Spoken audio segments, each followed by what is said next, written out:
Hello, hello, everybody. Oh, it's good to be back. I know not too many people have trickled in just yet, but we'll be getting started very shortly, and I'll also be explaining where I've been for the past week. So I'll be right with y'all.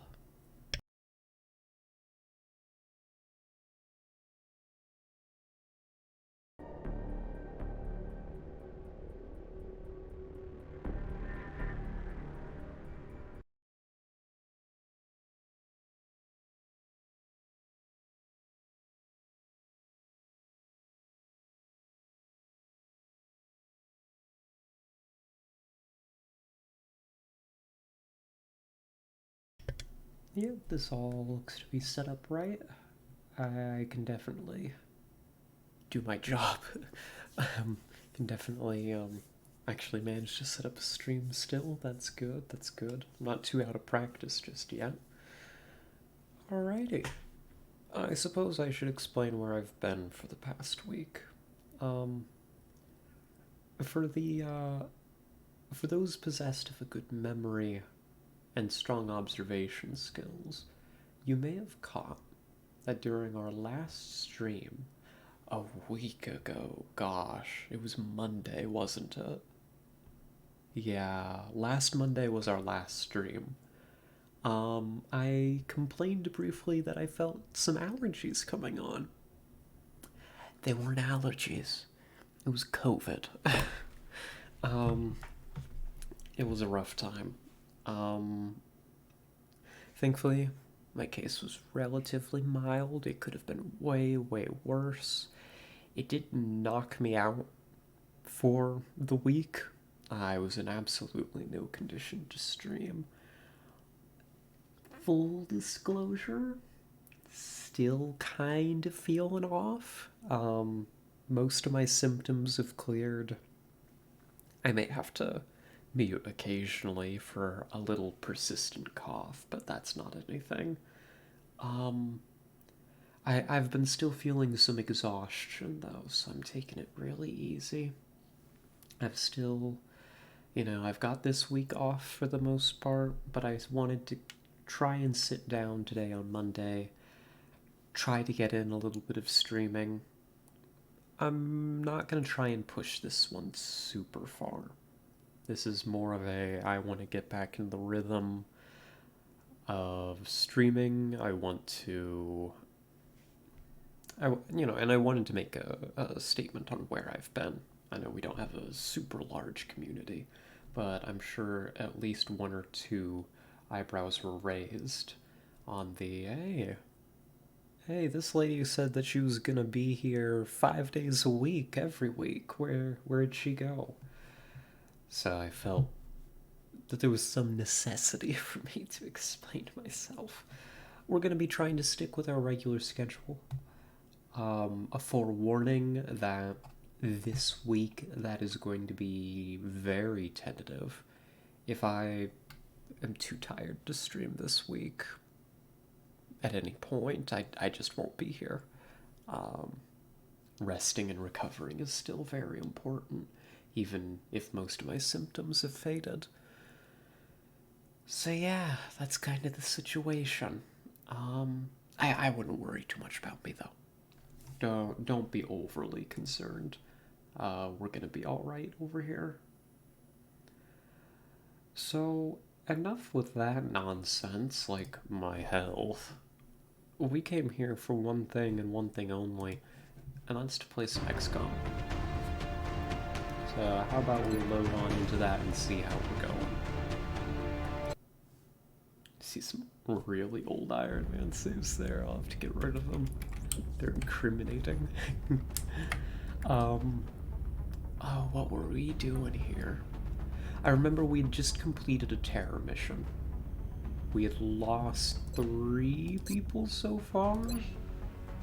One of which was on the terror mission, 2 of which were rookies, to a very dumb mistake I remember. Yeah, the drone situation.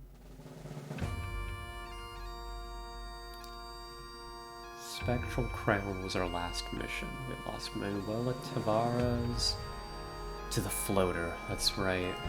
That giga-brained floater decided to stall behind us for a little bit and come out and shoot the worst possible person. Almost scuppered the whole mission, right? What is our strategic situation looking like? Looks like we've just... It is the 2nd of April. We've just started the 2nd month of the game. That's fine.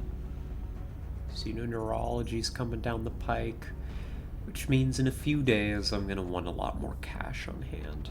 I've got stuff to build.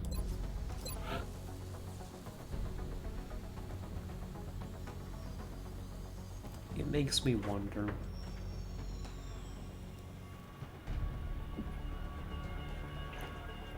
It makes me wonder if I killed this lab and got my refund. I would be able to go for alien containment faster, wouldn't I? Not really. Like, I'd have the 200 Akaruskis on standby. But I would still need to dig out and build one of these steam things. Steam vents for a geothermal plant. So I'm 200 bucks shy and I'm getting a critical piece of infrastructure up. I think that's a worthwhile trade. The reason I'm looking at that is Xenoneurology, if we remember, is the second tech for us to start getting alien captures. But for us to get alien captures, we don't just need the tech, we need to build some infrastructure. We need the alien containment here. This is where we keep the aliens. This is Valen's little playpen for them. And then from Xenoneurology, that is going to allow us to build here, in this menu somewhere, probably in here. That is going to allow us to build a little fun toy called the Arc Thrower. It's the super taser we've been talking about, I believe. So research is going to be going fine. We're getting our lab up. Xenoneurology is going to be our second tech, then we're probably going to have to detour into something else. I mean, we're going to be finishing the capture techs anyhow, so we'll have to do a strong reevaluation of our tech priorities in 5 days. We could go weapons, and we could go early armor, I think, next, are the main things. So we'll have to see what our options are. We have not gotten a UFO shoot down. That's the other big important strategic bit. We have not actually shot down a UFO. We've gotten more satellites up over Europe, which should make the process easier and more likely to happen, because we won't be doing intercepts over Russia. Russia, if we recall, is not a fun place to do interceptions. The interceptions take a really long time because the XCOM base is here and the aliens could be all the way out over here, you know? This may look better if I go to the geoscape. It's like our interceptors are always going to come from our base here, which is in... It's a little hard to tell where that's centered, but maybe that's Poland?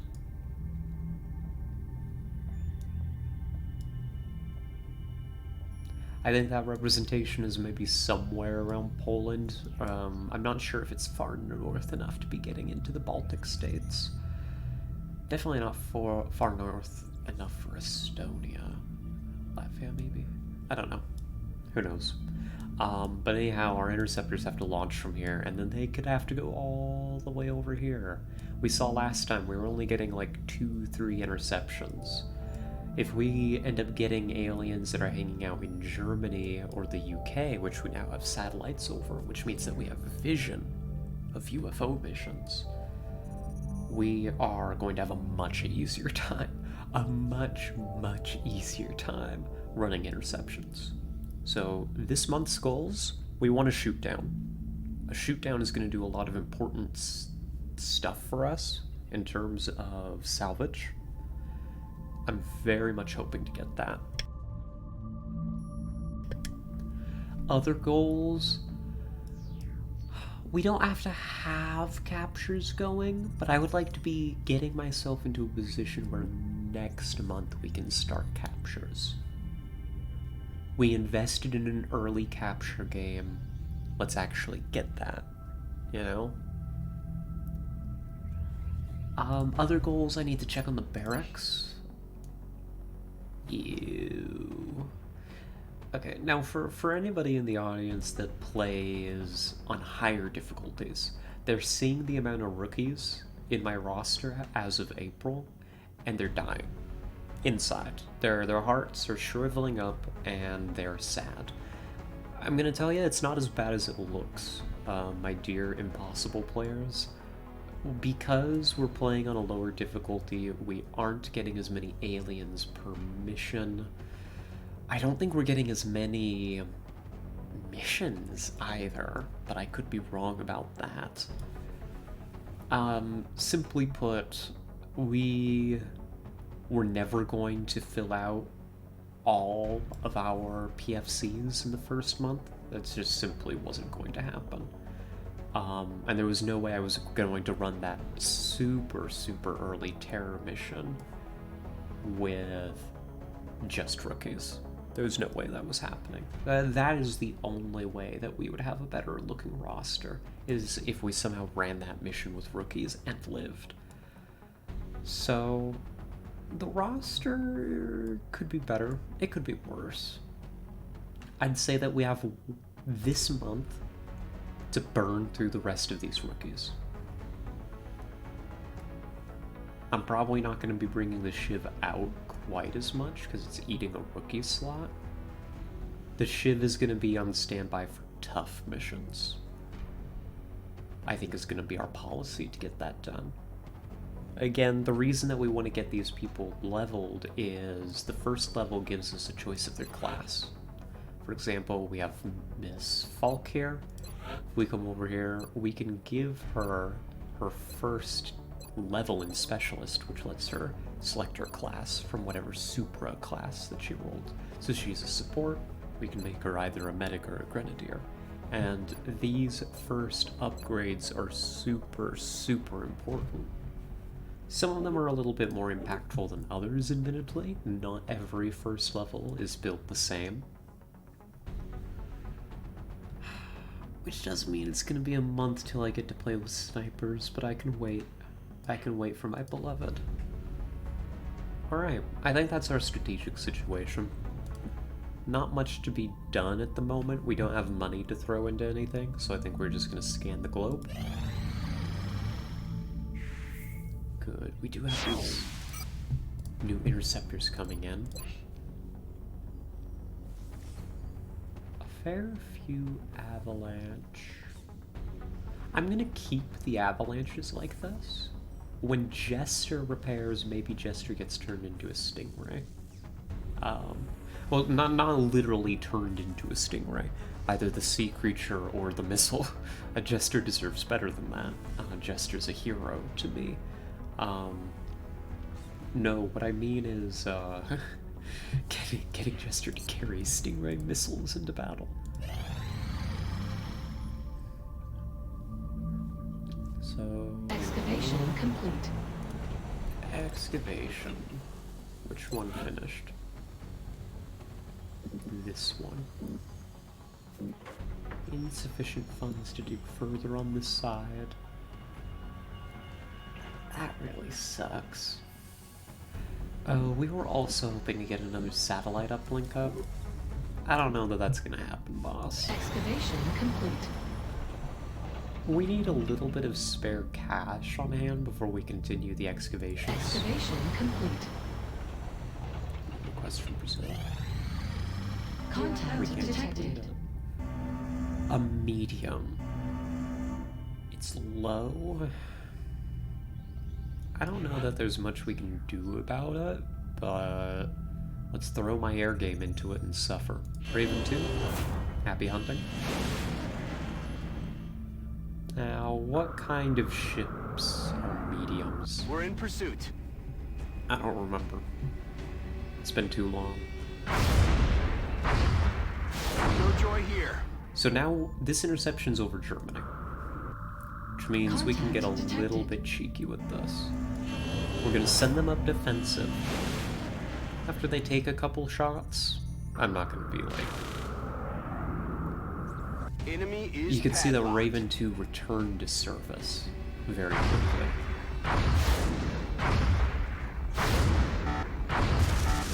See, if we let them stay in like that, they just get Contact lost. dinked by the UFO. Contact detected. But if we send them up one at a time, let them take a shot, and then let them return to the fight, we can actually... We have eyes on the bandit. Oh, come on, Brain, you can do it. Fight through the COVID exhaustion. Disengaging. We can actually reuse the same interceptors over and over, is basically what I'm trying to say.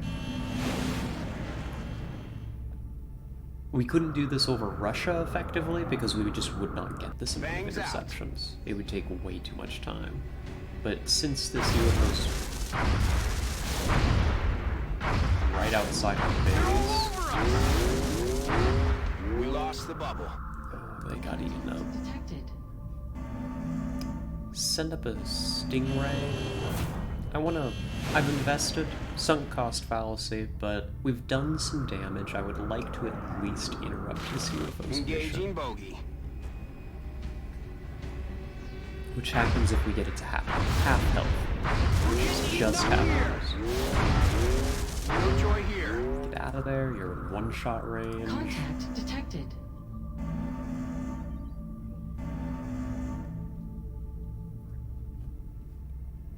Set up Raven 3. We should be able to finish this job. I don't love that our first landed is going to be a medium, We're in but pursuit. beggars can't be choosers. We'll just have to get good. Disengaging. Contact We got detected. tagged. We're gonna have to be very careful with Raven 6 here. One shot and then we abort. Unless we get shot, in which case we've got to stick it out. Enemy is padlocked.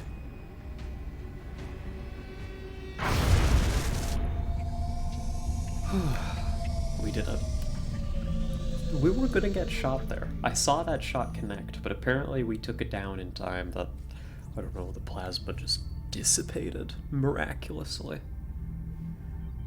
I don't know, Bradford himself intervened and just prevented the damage. I'm not really sure. But that's our first shoot down. Interceptor shot down the target UFO. Surveillance indicates alien crew moving at the crash site. Interceptor sustained light damage in the encounter. Okay, it's probably just not reflecting the damage that was taken. And... Central, this is Voodoo 37. We have a confirmed kill on bogey 001. I repeat, the UFO is down. I'll copy, over. Solid copy, Voodoo 37. Nice work. Central out. All right, people. Retask Recon Satellite Bravo and get me a visual on that crash site. She's coming into range now, sir. On screen. Magnify.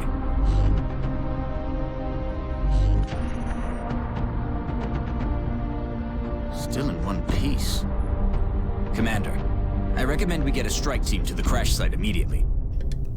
I agree, Bradford. I think that that's a very good idea. Supposedly this crashed in Germany. German borders have apparently expanded considerably since we updated the geoscape. But this is going to be a medium crash. We gotta take this one seriously. Just gonna make me think a little hard. I know I just said we're only bringing rookies. We're definitely bringing mostly rookies. We don't have much choice in that matter. So, UFO down. What does that mean for us? Tactically speaking, we're looking at basically us having to clear out the UFO wreckage. Because we shot it down, it's not going to be as hard as if it had, say, landed intact. We are hoping to secure salvage from this wreck, right? This is a big old bundle of alien alloys and materials, possibly some stuff that we haven't seen before. There's probably going to be, in fact, there's almost certainly going to be some salvage that we have not encountered before just in our field engagements with the aliens. So we're definitely looking forward to getting our hands on that kind of stuff. But it also means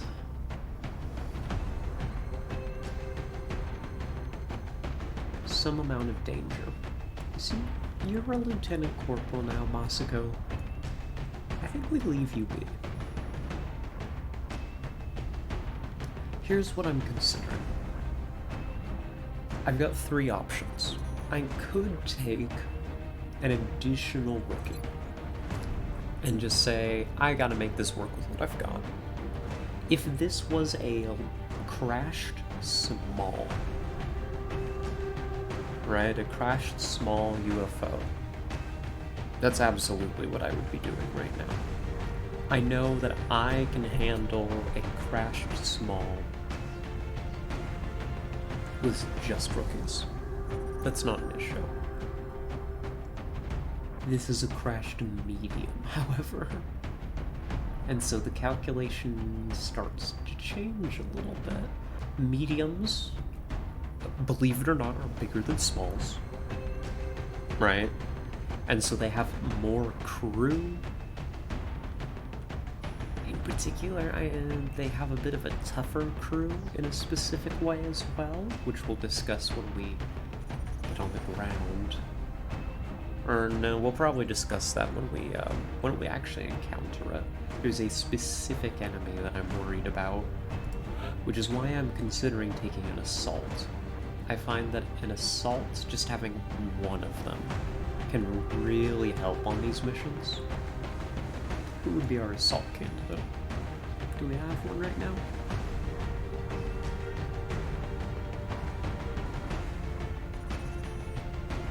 Just seeing the super classes. Probably Conrad Lair. Conrad's probably going to be our best candidate for this kind of job.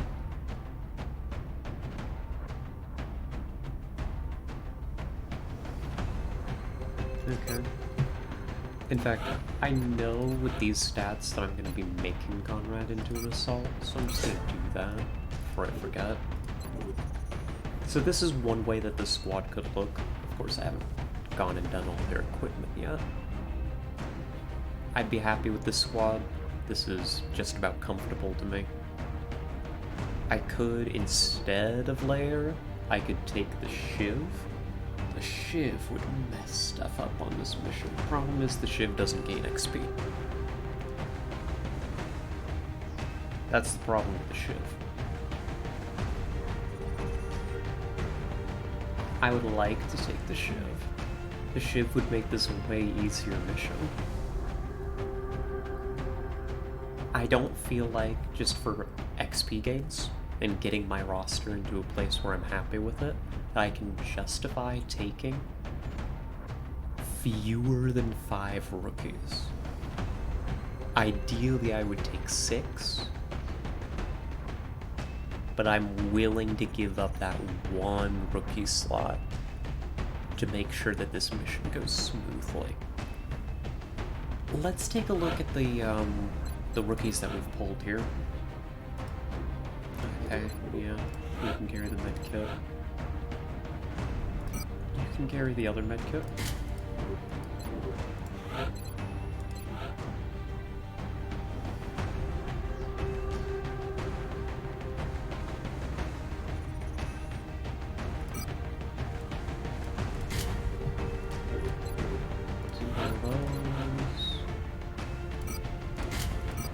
More ceramic plating. Are you sure?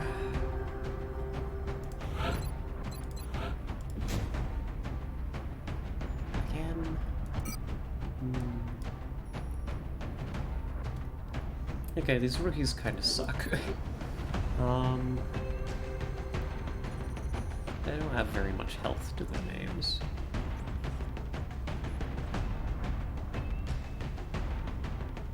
I could just pick different rookies. I don't want to. I don't want to spend time hunting through my stack of rookies, looking for rookies that I think are going to suit this mission better, because honestly, the differences are just... I need to change their kit around a little bit so that they have 6 health. Because 6 health is a nice magical number where suddenly you start surviving shots that you otherwise would not. At least at this stage of the game. So, what is this telling me? I've got rookies to carry the medkits. I've got enough flashbangs. I'm short in HE. Because I'm gonna give Lair something else. I'm not gonna let him carry this into battle. I'm short in HE. I'm gonna be perfectly honest, on this map, this is forest, this is heavy vegetation. Out in the forest, the HE might find some use. Maybe. It's a little iffy. Once we're at the UFO, we're not using the HE. It's A, not going to be effective, and B, we don't want to accidentally destroy important alien salvage. So I think I'm actually fine with 1 HE. What that tells me...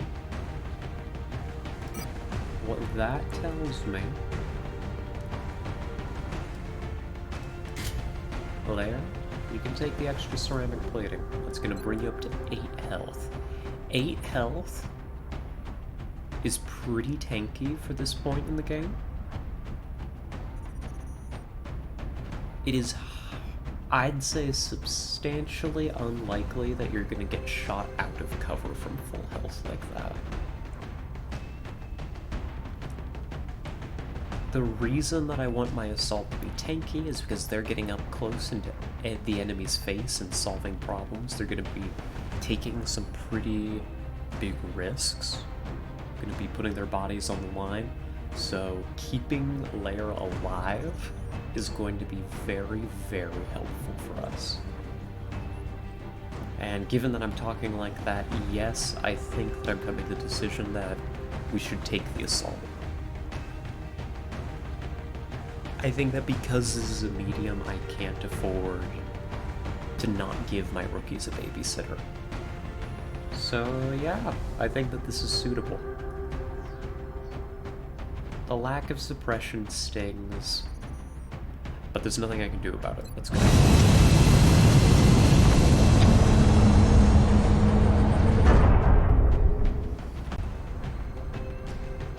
We have visual on the mission site. Setting down. Our target site is near the German border. It looks like the aliens went down in a sparsely populated area. If there are civilians in the area, I hope they stay clear. I hope so too, Bradford. We've got Operation Cursed Apollo coming up. We have a UFO crash site, a medium, specifically in Germany. Although, to be perfectly honest, I think it landed in the Baltic states. Or maybe in Russia, I don't quite remember. XCOM interceptors have splashed a UFO. Intel indicates some surviving crew. Exercise caution when engaging the enemy. The craft may contain usable salvage. We have mission objectives to locate the crashed UFO, sweep the area for surviving crew, and neutralize them. We are to locate and secure any meld canisters and avoid additional damage to the craft if possible. Some components may be recoverable. Alright, let's get in here.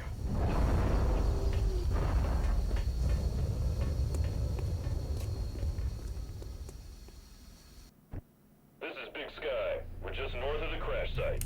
Strike 1 is in position to engage. Loud and clear, Big Sky. We'll monitor those readings from here.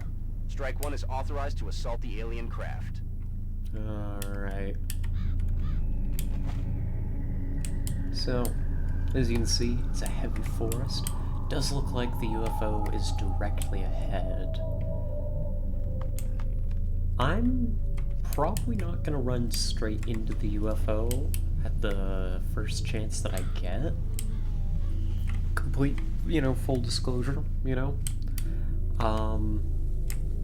That seems like a good way to get surrounded and flanked. I think we want to try to clear some of the exterior first. We are expecting pretty heavy contact on this mission, given that it's a medium, so... The forest also, I think, is going to be easier for us to engage in. Lots of heavy cover, multi-directional because of these trees. As you can see, the way that they're laid out should be fine for us. Yeah. So let's get pushing with the motion tracker. Let's be principled. I was thinking, oh, maybe I save my first motion tracker charge. No. Bad idea. Just use the motion tracker. That's why we brought it. No contact off the bat, but should let us move pretty aggressively into some fighting positions. Of course, not everybody's actually going into a fighting position. We're just gonna kind of stack up here. But from there, if we make contact, we can disperse really easily.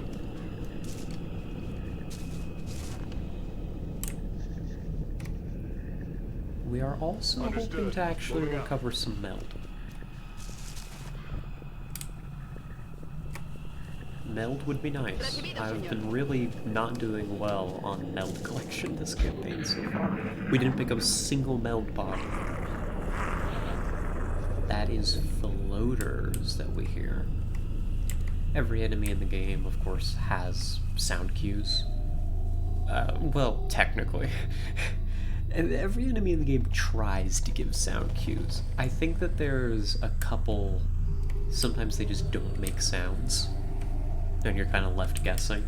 But those also are specific enemies that don't always make their sounds. So you can kind of get some idea on what to expect even out this far. I'm gonna start creeping along.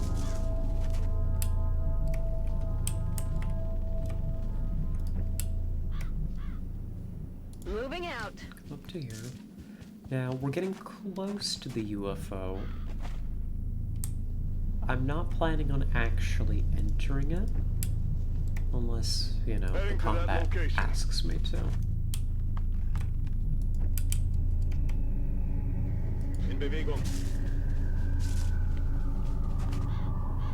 Because there are floaters.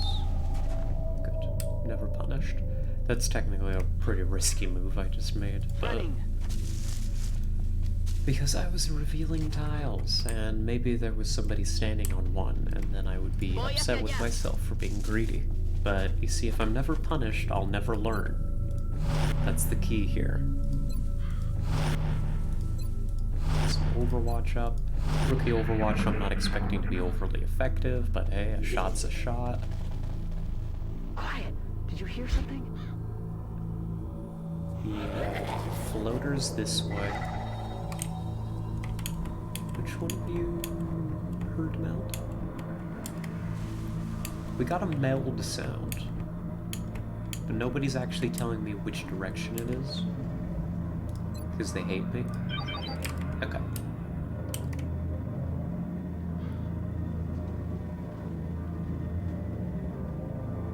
Contact ahead. I want to get a scan on the inside of this UFO. Yes, that's what I was looking for.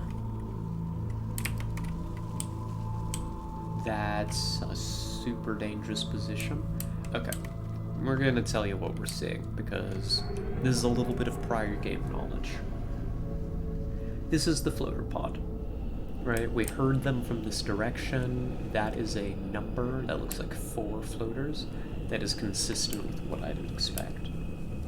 However, you may also be noticing there's a pod of 2 here. Now you may be wondering, a pod of 2? We haven't seen those since like the first couple abduction missions, and you'd be right.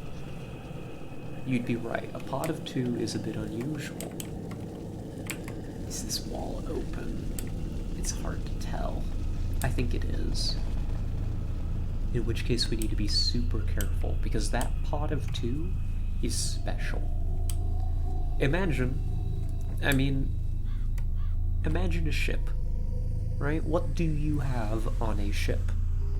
That's right, a captain. Moving to position. You may also have a radio, but these two things are more closely related than you would think.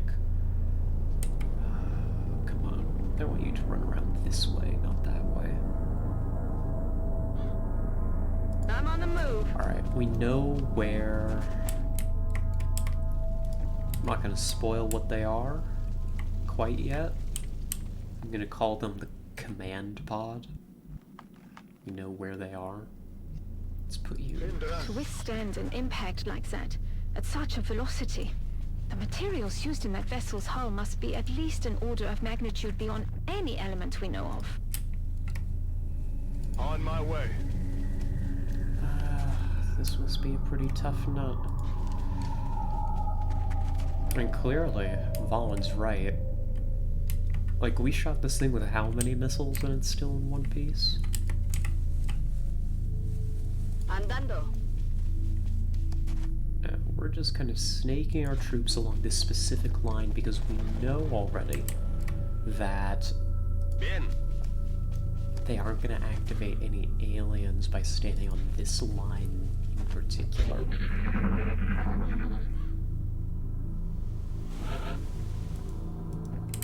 Okay.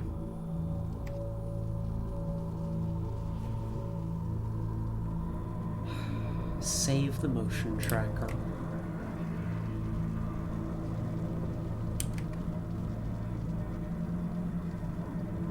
Their readings can't be right. If they were, that's Oh, a being yes. of almost Yes, yes, pure yes. energy. Beings of almost pure energy, ladies and gentlemen, folks of all ages, introducing the Outsider. A being of not only pure energy, but of pure terror. These fellows are pretty tough. They are specifically why I brought the assault along.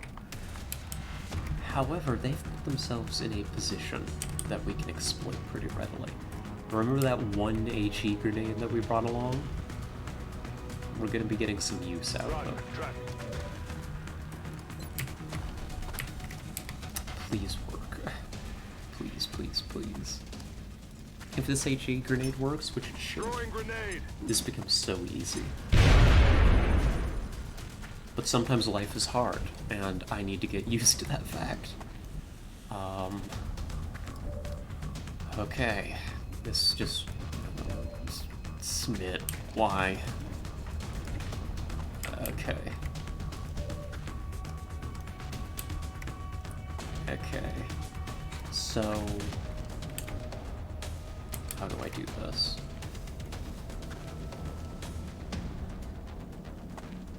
The answer is we expend more grenades. These Outsiders are extremely dangerous. They deal a lot of damage, they're very accurate, and they regenerate their health. So they need to die this turn.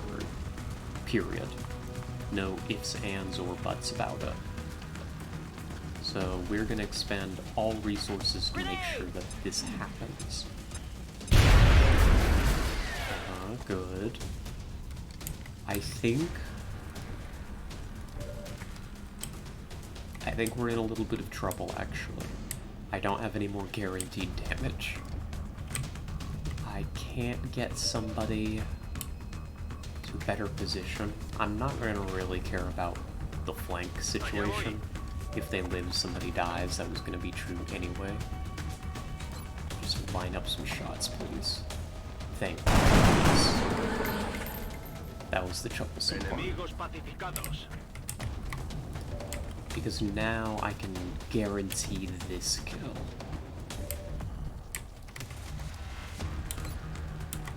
Done. We're gonna bring you to here. You'll have the flank. And... Only 5 damage, which is pretty low for a shotgun at point blank range, but it worked, thank goodness. That's the hardest pod in the map done.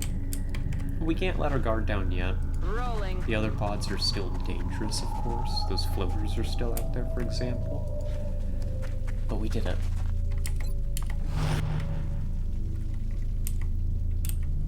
I mean, we trivialized them. They didn't even get a turn, but that's just how you've got to deal with outsiders.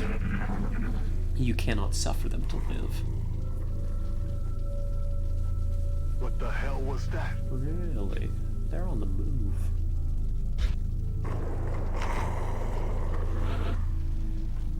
Oh, we hear the meld. We hear that meld. We also hear sectoid. So at least one floater pod, at least one pod that contains sectoids. Sectoids can show up in other aliens' pods sometimes. So we don't know that it's a full sectoid pod. Probably is, though.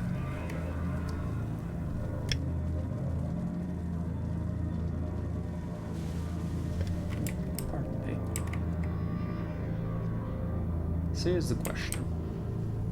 We've cleared the outsider pod, which was the thing that I was terrified of. How do we want to push for this meld?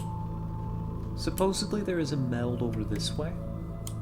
This meld will probably be destroyed by the time we reach it, because it's closer to where we started. Right? Meld is on a timer, but that timer is influenced by how far it is from your starting position. That meld is probably done. But there's a meld over this way that we may be able to get. We could loop back outside the UFO, or we could stay inside the UFO and use it for cover. Because we've eliminated the thing that makes being inside the UFO dangerous, is the outsiders.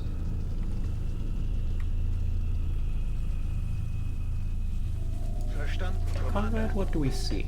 Is this okay? Yeah, I guess it's okay.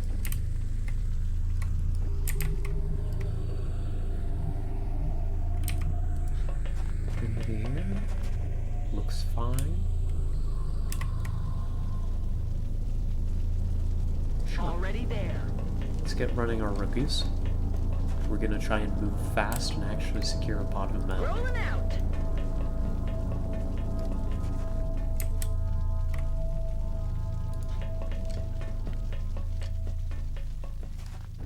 Does mean I'm gonna be neglecting the reload on the people that shot. I think it'll be okay.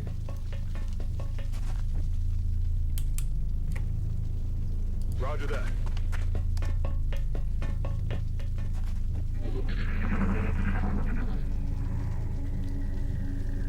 Yeah, this should also mean that we're skirting around the floater pod, and we're more likely to encounter the sectoids first. Although there may be more than one floater pod, which is what I think I was hearing there. There was a lot of pods talking at once.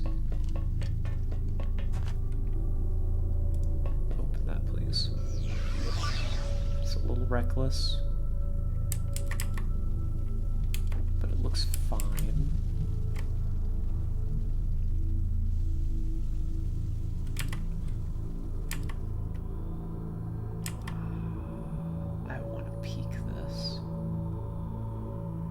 Target confirmed. On our way.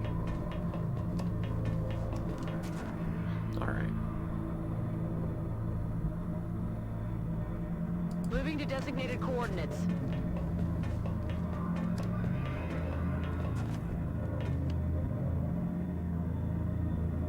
De acuerdo.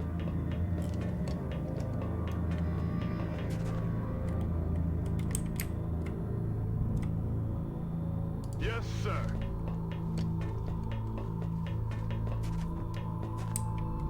Torres, come along. Paso ligero. Blair, let's get your reload in. This is a good opportunity.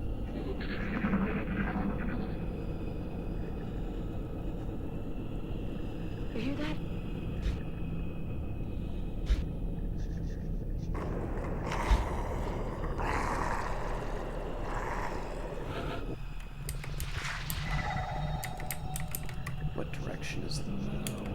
tell me?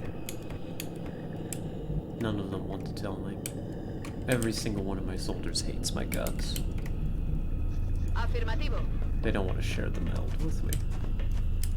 But we have reached an edge of the map, which is helpful. We now know that the enemy is not here. Which sounds sarcastic, but it is actually a very helpful piece of info. So let's see if we can locate this meld. We may attract some contact. That's Moving out. okay. Meld. Psst, psst, psst, psst, psst. Where are you?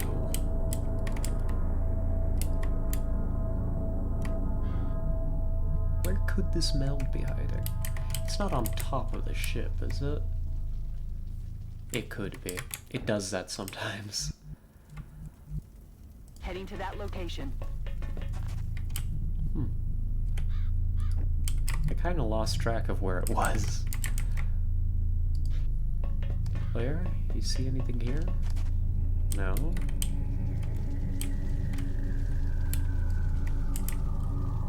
Alright, let's not get too spread out. Let's rejoin the squad. We'll check out this command room in a moment. Moving out. See, we came over this way because we thought that there was a meld this way, but I'm not seeing any meld. I'm gonna be real with you.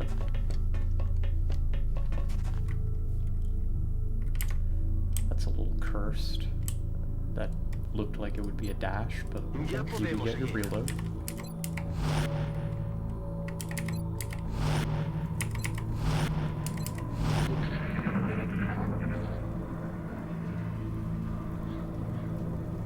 You hear that? There they are.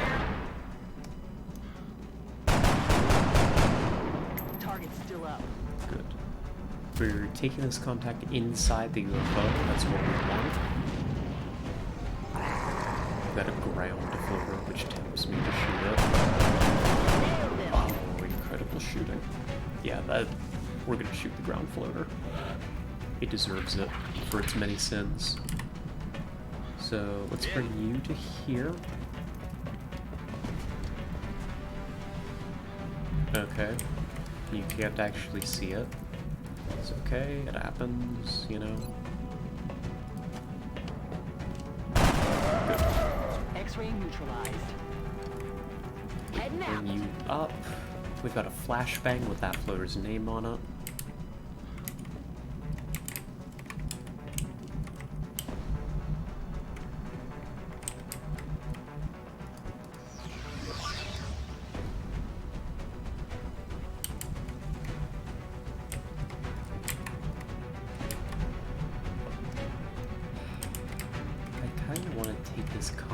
Differently. We've already come through here.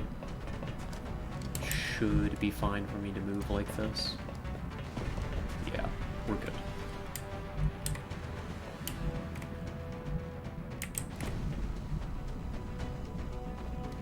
En marcha.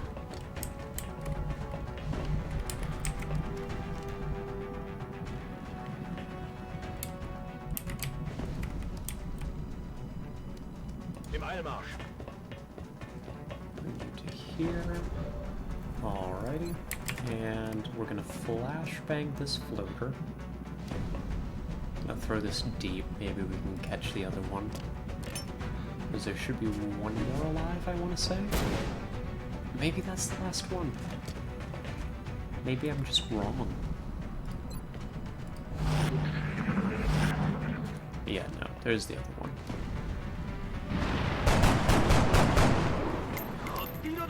These rookies want to live, though. Come on.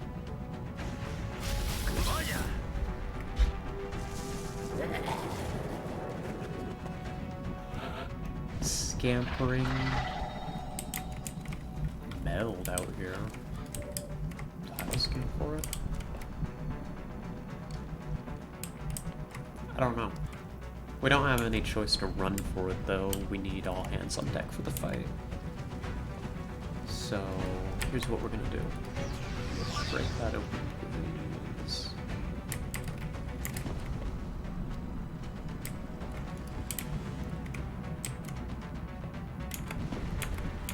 You're flashed. How afraid do I really have to be of you? Is my honest question.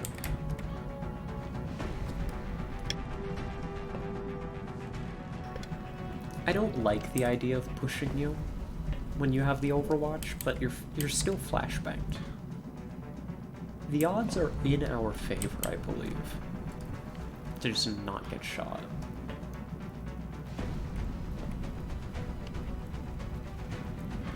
Do it. Nothing ventured, nothing gained. I don't have any other solutions. If we had suppression, we could take care of that. It's go time. No. How bad is it? I don't think you can actually be flanked from that position, as much as I hate that you're there. I'm about to start keeping score.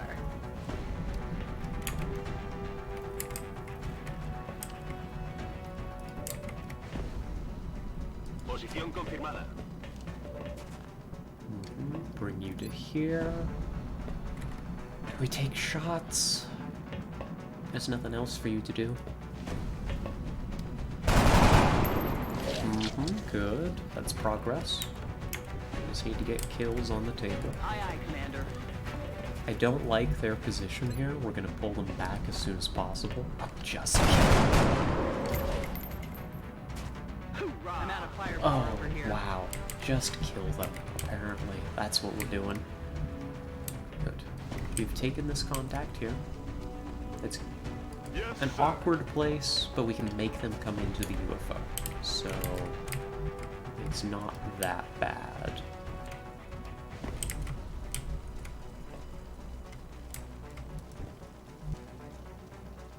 It could be worse.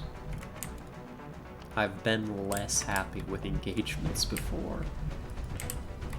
Where do we want Torres?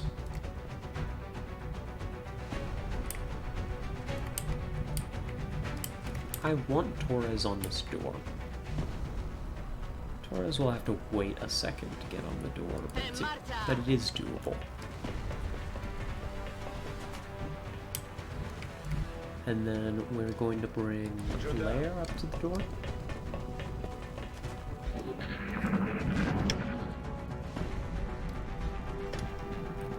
Alright. They are flying around, not accomplishing a whole lot. Suppression sucks.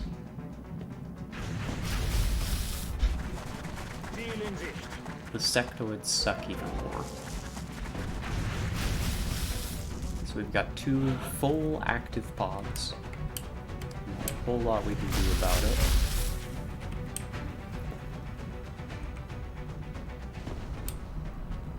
We cannot afford to open this door. That's gonna get that's gonna get the people on this cover killed. So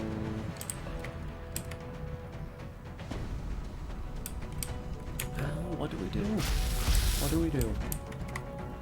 It's an awkward way to engage. I want to pull back from it. I want to bring them into the UFO where it's easier to fight them. Because when they're flying out here, we don't have any special solutions for people that are flying. And the rookies don't aim well enough to make them super vulnerable. Like, they've just got permanent unflankable half cover while they're flying. If we bring them into the UFO, they're less likely to fly and they're more likely to land in cover. And we can flank cover. We can... well, yeah. And if we can flank them, we can kill them way more easily. So I think we want to fall back. If we bring you to here... Back online. Here.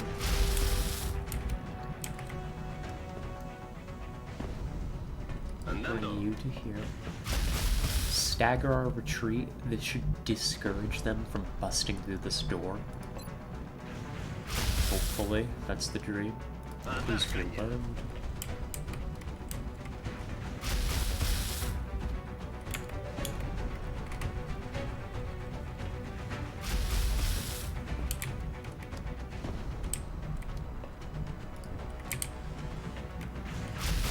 I've got to beware potential overwatches.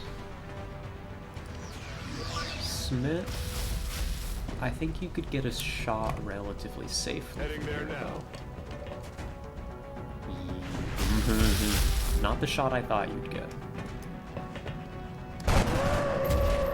But a good shot nonetheless. Wow.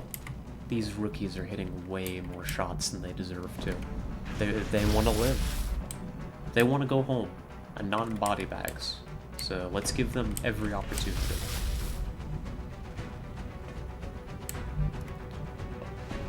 We're gonna temporarily push up this flank. Cover with Overwatch.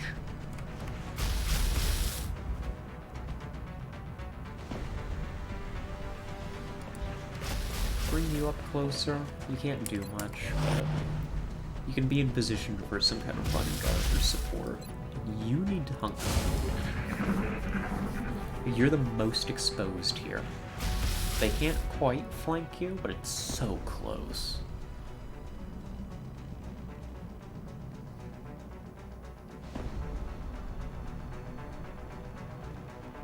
What are they up to? Here they come.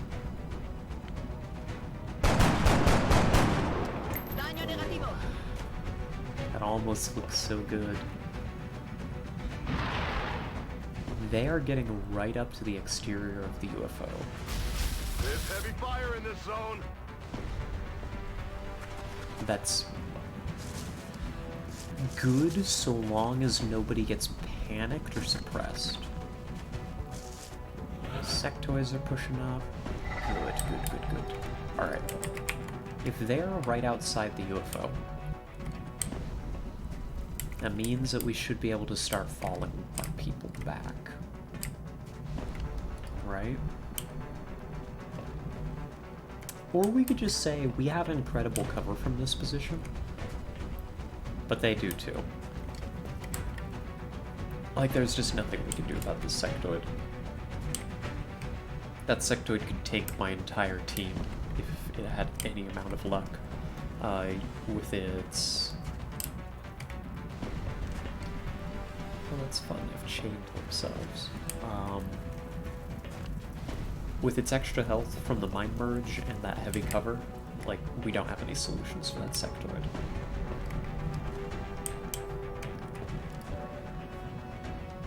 Yeah, that's 21%.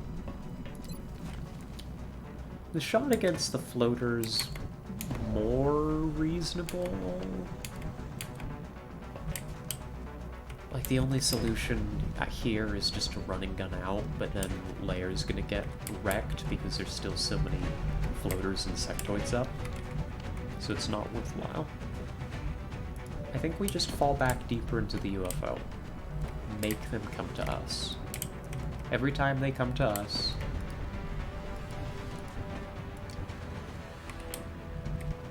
they have to take Overwatch fire, and they put themselves in worse and worse positions. I believe they call this an elastic defense.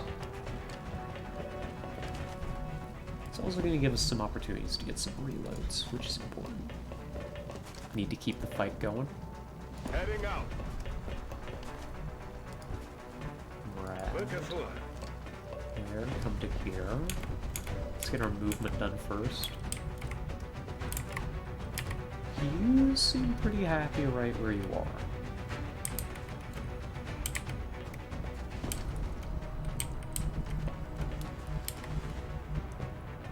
You can't get flicked from there yet, can you? No, not quite.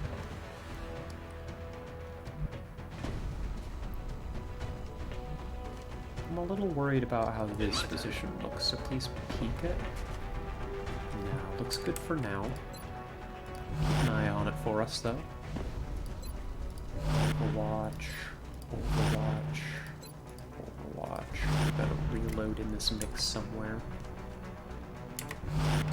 Right here. Locked and loaded.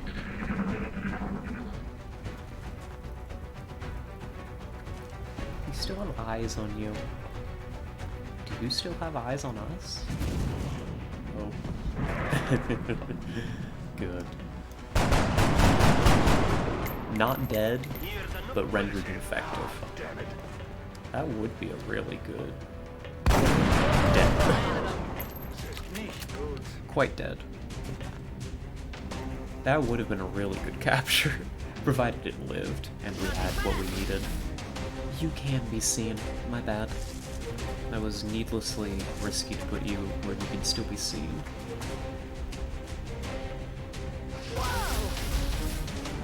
As is being demonstrated. However, this has yielded an opportunity. On my way. Free sectoid kill. Negative ammo. I'm spent.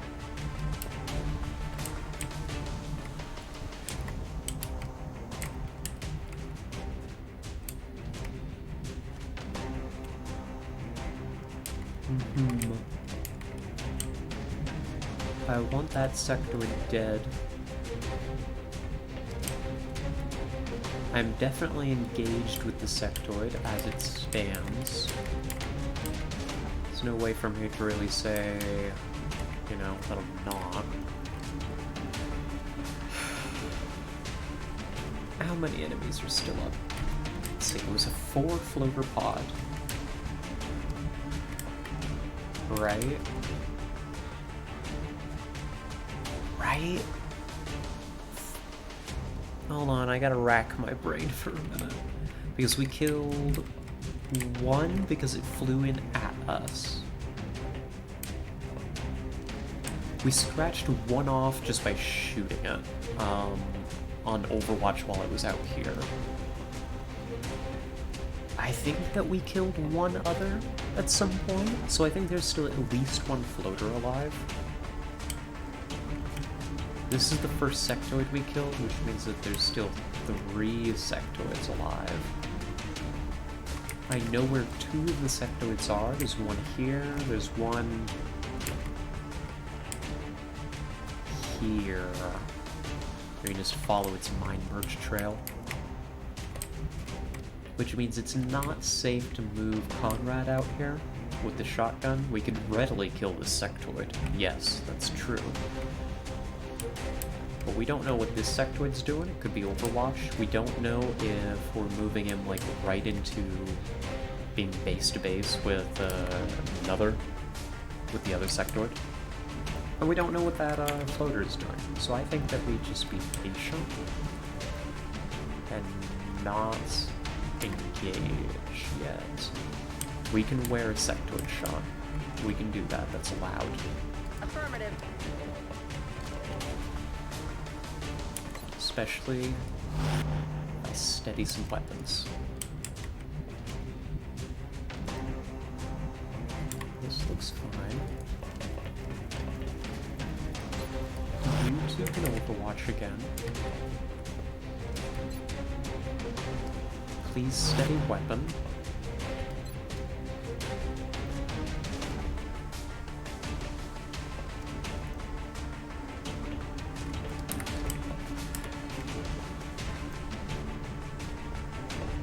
Please come up to you. No. Where were they? Okay, one's over here somewhere, somehow. Another one's positioned like right here. We got so lucky we didn't get punished for that. They could see us through the door. Please Overwatch. Please Overwatch. There you are.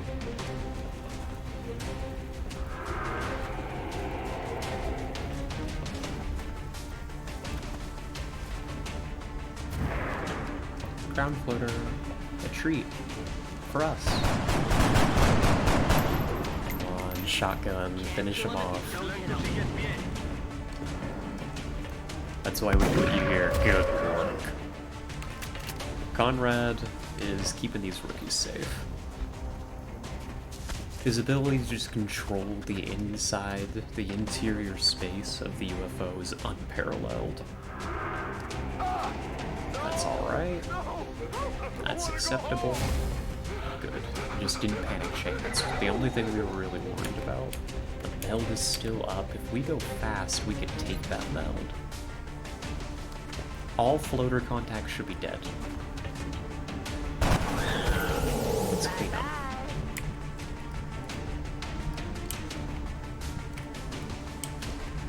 Layer. I would like for you...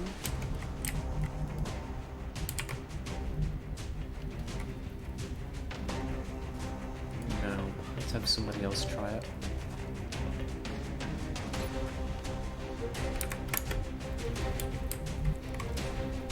Let Song do it first. Song, I think, still needs a kill for this mission. Never mind, Song can't even see the target.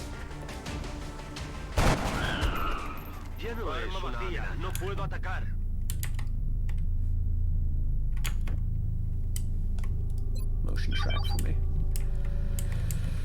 There's two. I should have checked. Oh no.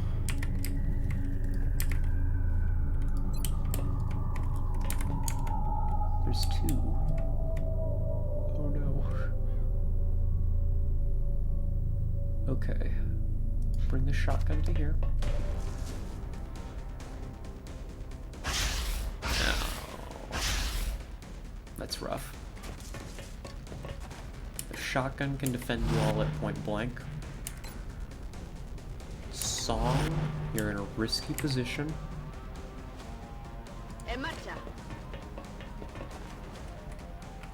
Overwatch. We gotta kill this thing before it kills us.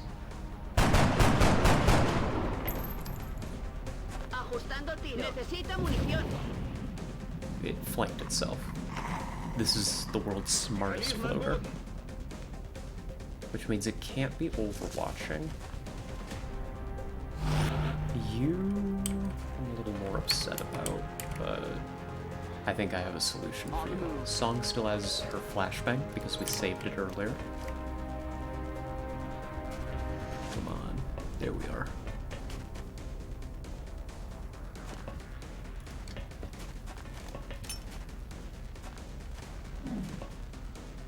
And dealt with.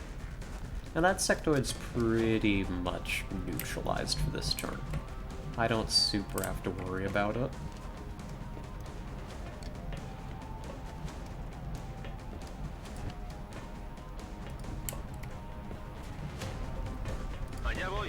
Let's heal up our person, our assault.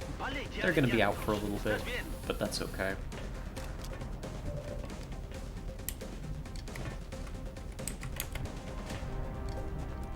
I want that floater.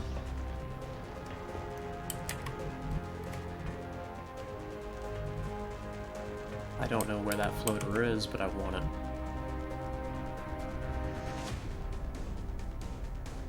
Risky peek. Okay. We can't really get the floater because it's not flankable this turn. Let's see if we can finish this job.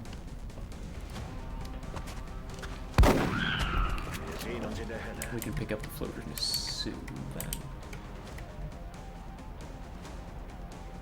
Just run people up to deal with it.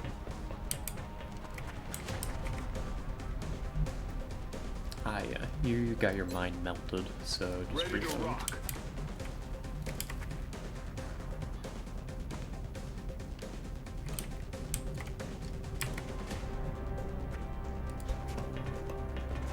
Here. Reload Torres. We should have a lot of guns on target. As long as you don't do anything too crazy. Like that. And we lost the meld. That's why it was pushing so hard too. That's sad. Alright, all guns. Don't have to do anything fancy, we just gotta put this thing down. Heading there now. I'm out of firepower over here. Adjusting sights. I'd like to get Torres into a better position to help. I would like for my people to want to actually save the life of their instructor. is what we're gonna do. We're gonna bring Flores out here to maybe bait the other shot, so that it's a little less likely to try and finish the job that it started. Let's see. Please dash up to here. Come on, come on. You don't want to finish the job. Okay, you do, but you failed. Thank goodness. It dies this turn. Let's make sure it happens. The assault is up. We can run it up to deal with this situation. So let's just get our close range accuracy bonuses. We have overwhelming firepower. This is the last enemy on the map. Anybody else want to kill? Song still needs her kill. You're out of ammo, but it's down to 1 health, and you've got a pistol. Nice. Bye-bye. All mission objectives completed. And that, folks, is Operation Cursed Apollo. It was, you know, it got dicey at the end there. We did take an unnecessary injury, but everybody's coming home alive. I'd call that pretty successful. I don't think that we got any meld. Maybe. I think I only heard one of the pods close up, so maybe we got the other one. We'll find out in the salvage screen. Yeah, Layer's out for 29 days, the rest of April. That's okay. He got his promotion to Lance Corporal, so we weren't going to need him for the next 29 days anyhow. The rookies all got their promotions, everybody's happy. Song was lying to me the whole time about needing more kills, but that's fine, it worked out.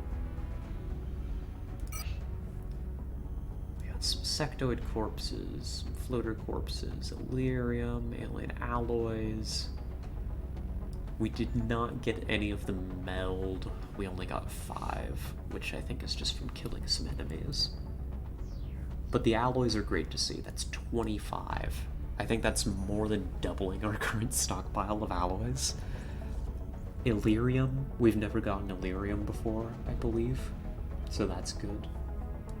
Unfortunately, in the shoot down, their flight computers and UFO power sources were damaged, so they don't actually have any research value. Which is why we can come over here to Several Great members Market. of the Council have expressed an interest in acquiring some of the artifacts we've recovered. However, we should be careful in choosing what items we release. The research team may not have discovered their true value yet. That's very true, Bradford. But these damaged flight computers and power sources don't have any research value. It even says on them. The aliens put a sticker on here. This item has no research benefit and can be sold freely. Or that's probably the research team that put that sticker on there. Thinking about it. But anyhow, this is going to basically be... this is basically our cash bounty from the mission. We got a ton of loot and 120 bucks. Which feels pretty darn good. That's a good day in the life of XCOM, you know? Killed some aliens, made some money. Nothing to complain about.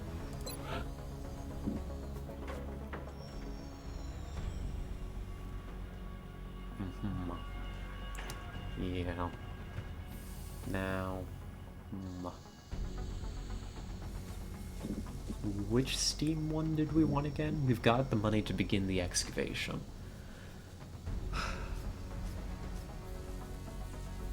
I think I was putting my workshops here, and this was going to become my true power block.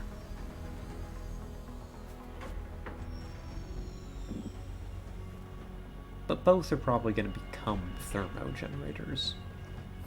Let's be perfectly honest. Let's do this one. So in 5 days,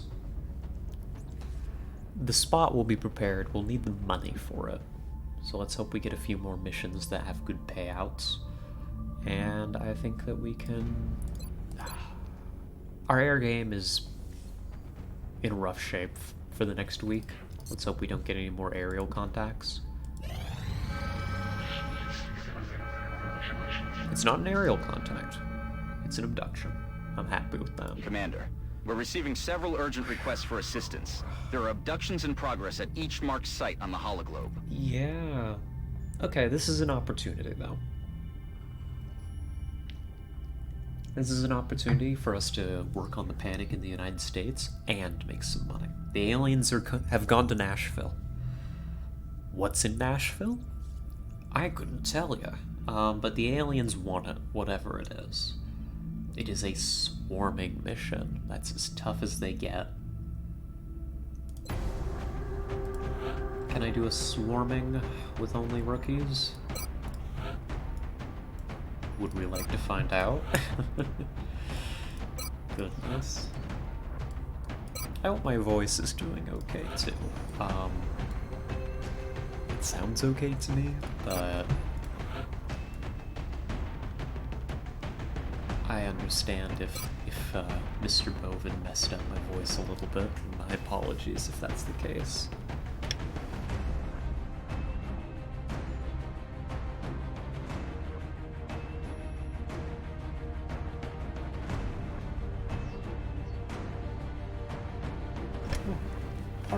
Pardon me. Alrighty. Let's see, we've got an urban block mission. Several buildings in a large combat zone. I like urban block. The maps that are there, I generally feel pretty comfortable fighting in. Most of them, I do feel pretty comfortable doing rookie missions on.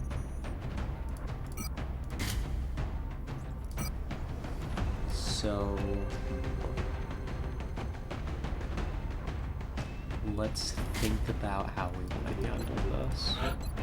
Let's get the rookies kitted out.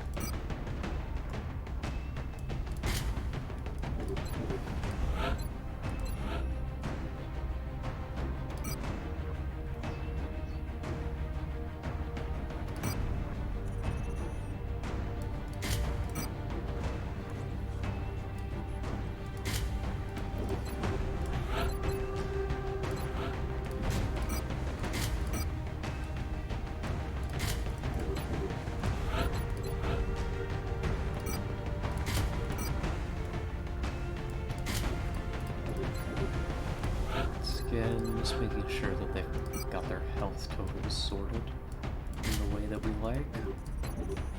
You're very fast, actually. You're remarkably quick.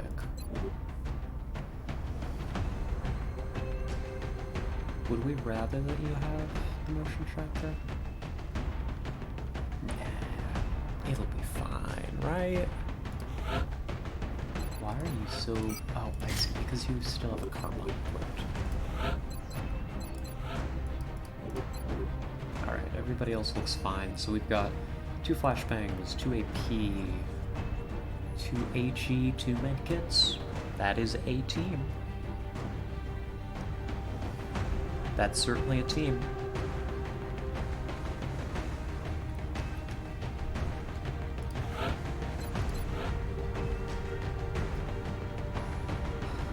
We have an opportunity here.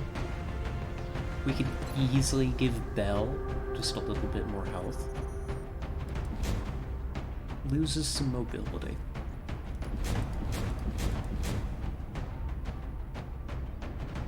Worthwhile, I think. We'll see. Maybe that 1 extra health will save a life, or some time in the infirmary. So, otherwise, I think that we're good to go. I think we're pushing through this again with just rookies. It is a swarming mission. That could be a dangerous decision. I just feel like we need to be burning through these rookies, getting them promoted much faster than we currently are. Come next month, I don't want to be running rookie missions. Right? I want to have gotten through the rookies in my roster, if at all possible. the only way we can do that. It's like doing chores, right? You're not thrilled. I'm not thrilled about running a rookie-only mission. We have visual on the mission site. Setting down. It's hard work running a rookie-only mission. Get ready to deploy. Our AO is within the continental United States. This Panic map is should be spreading okay. throughout a major city as the aliens move through the streets. We have to get a handle on this situation. That's right, Bradford. You just gotta get it done. You do the rookie missions so that later you can have a varied squad composition consistently, and you're not having to bring, rookies along on missions in, like, I don't know, what's a month? Like November, right? We may have to bring, like, a rookie along to get them trained up in the future if we take losses. When we take losses. But I want to keep that as limited as possible. So we've got Operation Hidden Night here. This is an alien abduction in Nashville, United States. I mean, this looks like Nashville. Hey Grim, welcome. The rookies could use the exercise. That's absolutely right. They need it. They're gonna need it after we hit this ice cream shop. Right? We're gonna run them around the block a couple times, shoot some aliens, we're gonna give them some ice cream as a reward. Hopefully some levels up. This is a swarming mission, again. This is not gonna be easy. But they're gonna do their best. I believe in these little rookies. Central, this is Big Sky. Strike team is touching down now. Standing by for your orders. Roger, Big Sky. Reading you 5 by 5. Strike 1 has the green light for deployment. Alright. This is... Now, I said this map is okay. I like this map. I oftentimes find that this map is a very... It's very fun to play, especially when you can bring some heavy explosives along. It's got a lot of very destructible cover, right? Nothing on this map, like all these walls, I mean, barely up to code. They are not holding up against some explosives. So, lots of very destructible cover. It's really just this big building in the middle, and everything else around it is pretty open. You've got some vehicles, you've got some half cover, but nothing too fancy. You can get up on the roof. The roof is usually a trap, because the roof is ringed with half cover, but it doesn't really have any full cover to take advantage of. So it's a little risky to get up there. And overall, yeah, decent map.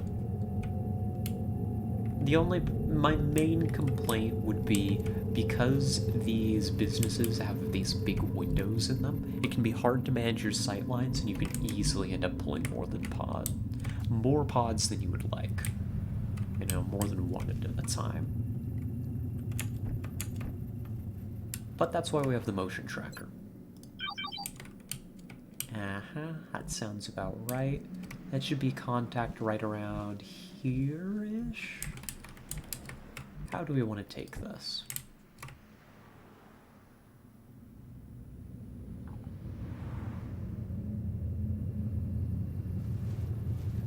How do we want to take this contact? Good to go. We can bring Time us... to kick this sucker off. As stated, managing your sight lines on this map is not easy. Okay. Well, such is life. We also don't really have, from our starting position, anywhere to fall back to. I'm gonna be perfectly honest with you. So... Belle, you're holding the motion tracker. Moving. I need you to come up and make sure there's more pods. There's another pod, like, right on top of these guys. We need to be very careful about how we move.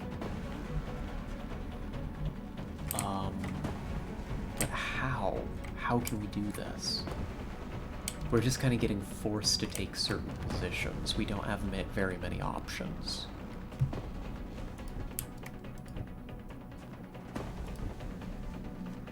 I think you have to come to here. You might activate even more. But the enemy isn't going to have very much cover either. God, it sucks. That's really, really rough. But hey, this is what we signed up for with a swarming mission. This is just how they are. Coster, I'd be happy with you coming to there.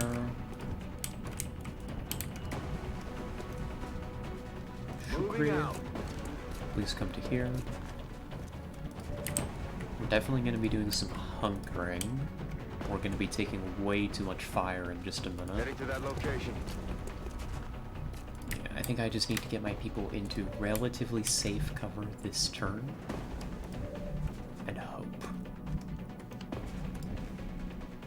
You're only exposed to fire from there. You're going to be exposed to more when the enemy starts to move up on us, though.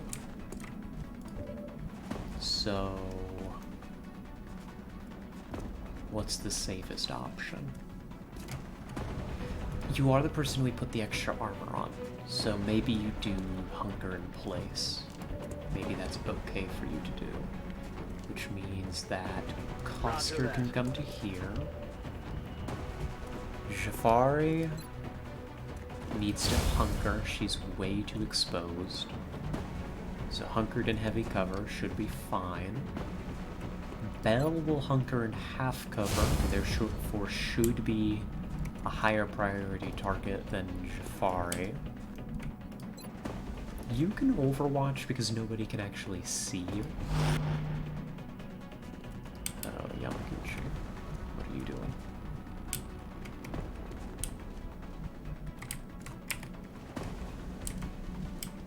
You are flankable from that position.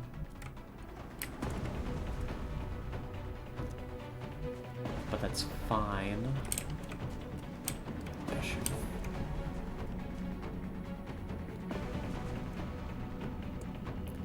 found a better place for you. Because that Thinman can run over and flank you, I'm pretty sure. Oof. My bad.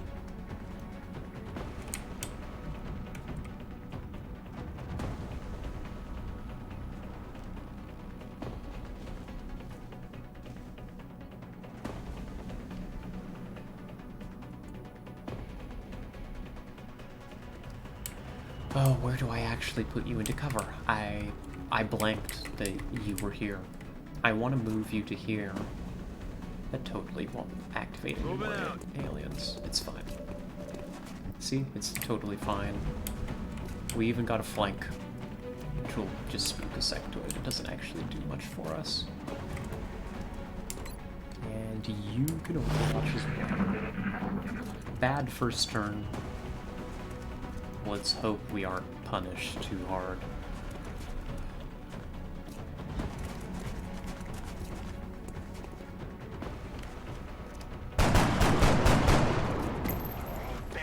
And let's hope our Overwatch works.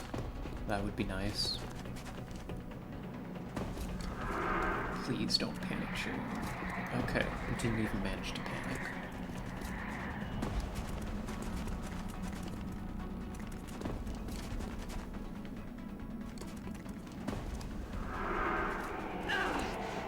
Resisted the panic.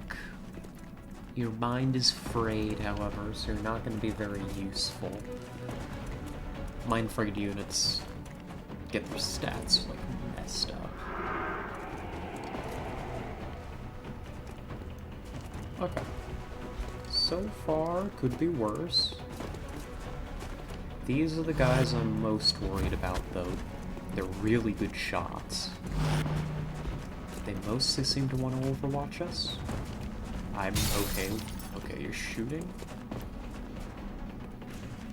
Got a lot of heat on me.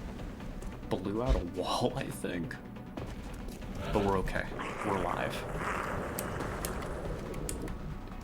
Coster's cover got cracked open, which is... which is bad and good. This is a really mixed bag. On one hand, Coster is now extremely exposed. On the other hand, Coster can now see the enemy. Coster can get kills now. So... gosh, all of our shots are so terrible, too.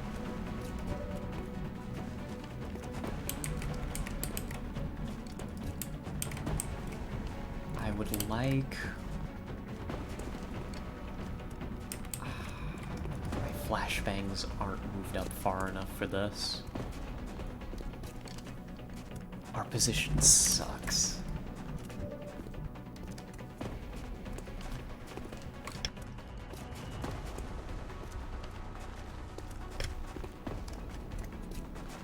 Like, if I could get a flashbang here and a flashbang, like, here, we could tear into them this turn. Their cover is super fragile. It's just my grenades are not positioned correctly. Which is my fault, entirely. I did this to myself. The Overwatch is scary, but they didn't actually do very much damage to us this past turn. Which makes me wonder if this is actually an opportunity.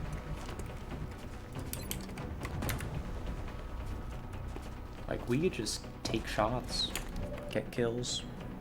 Who knows, maybe we roll dice and we do okay. Like, this is far from a lost position.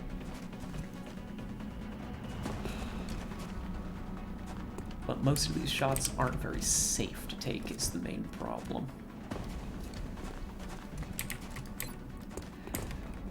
We could get a start. This flashbang, I think flashes 3 enemies. Yeah. Which makes it a really, really high value flashbang.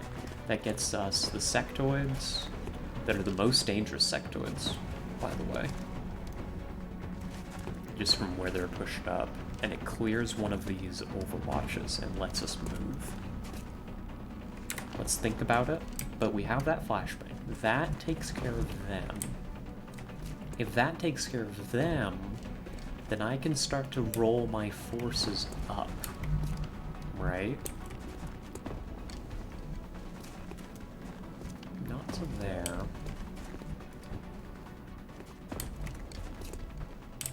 Like, we could bring somebody to here.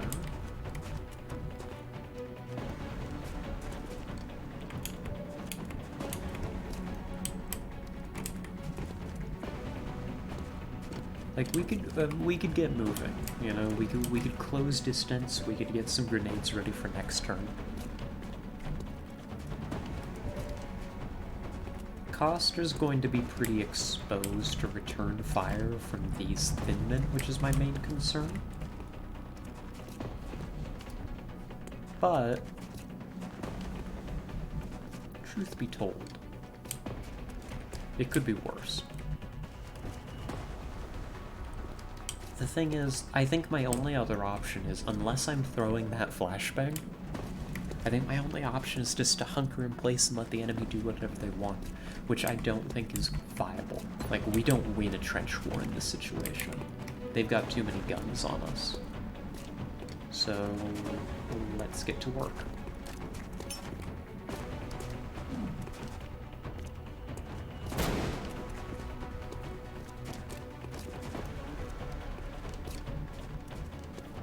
The disorient's good. We don't have to worry too much about those 3 for this next turn. I would love to cross this. We will get 1 Overwatch in return, though. But that's a very dangerous Overwatch that could just kill Yamaguchi right here.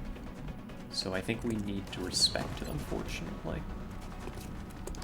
Belle, I think, is safe to take this shot.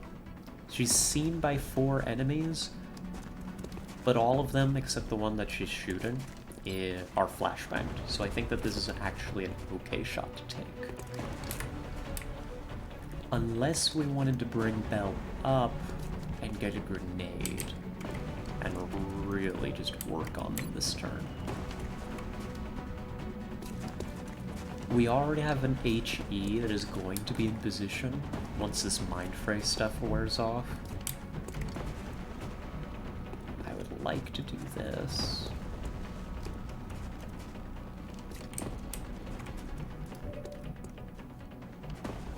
Gosh, I would really like to be able to move up properly. Sorry, are you seen by... You aren't. This Thinman doesn't actually see you. I think we could actually pull you back. Pull you back to where? Is it here?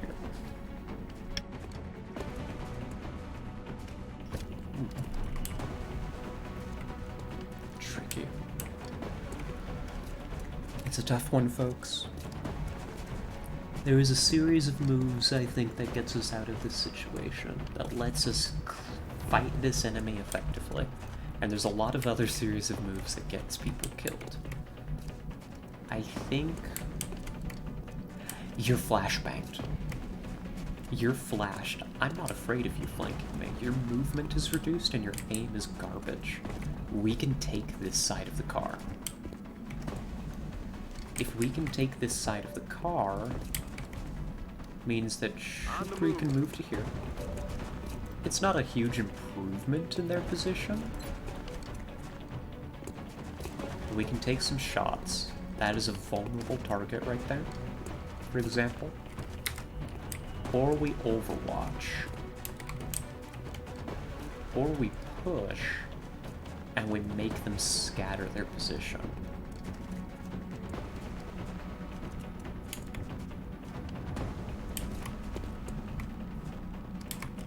The thing that I need to figure out is if I want to try and run this Overwatch with somebody. It's not Jafari, you're already injured. Unless it is you, because you are mind frayed. Mind frayed. No. Let's pull you to here. Heading to that location.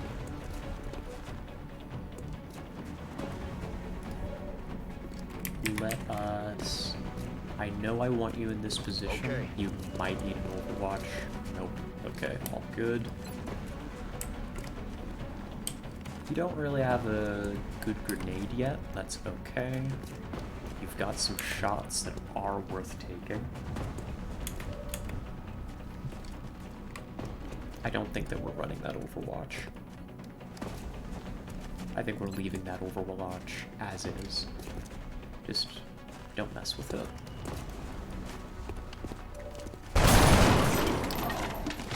Great shooting. Didn't quite kill. Very happy that the shot landed. Also broke open some of this cover, which is going to make it easier for us to see.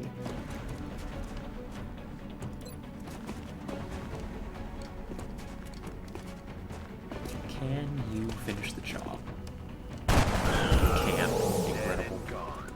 That is going to heavily injure this sectoid, which will be important in coming turns. It also breaks their mind merge, and the sectoid AI will now be more interested in creating another mind merge, which is... It's their best move, you know? It's their best move, because it means that they're not shooting me, right? And I'm happy about that. Bell is again still going to be rather exposed taking this shot, but we can overwatch and make sure that she doesn't get punished too bad for it. Unfortunate. Missed. Cool. Let's freak the enemy out with a little bit of overwatch. They shouldn't be as scared of it as they are, but I mean, they don't want to get hit, right?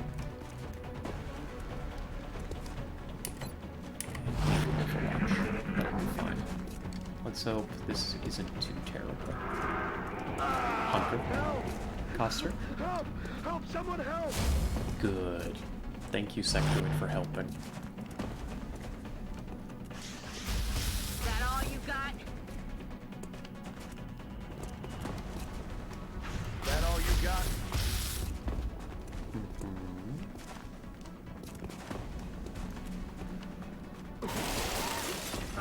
acid, but acid on a target that isn't very useful for them to acid. Yamaguchi, please. That's okay. It was a hard shot. I get it. I wouldn't have landed that shot, that's for sure.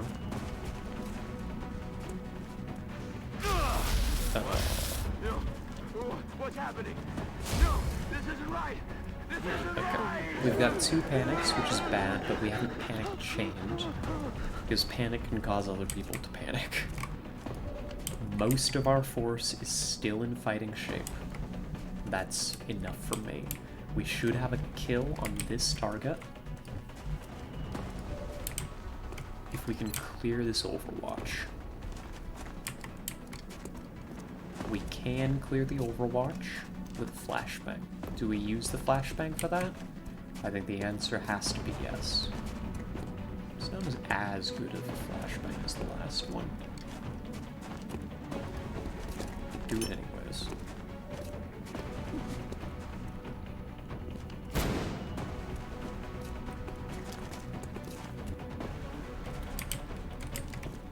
Alright, you're gonna be in half cover, which is not ideal. I know. But this should really scare the enemy, putting you on this flank.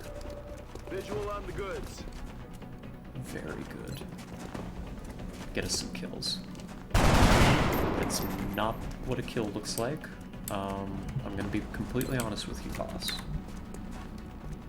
That was not a kill.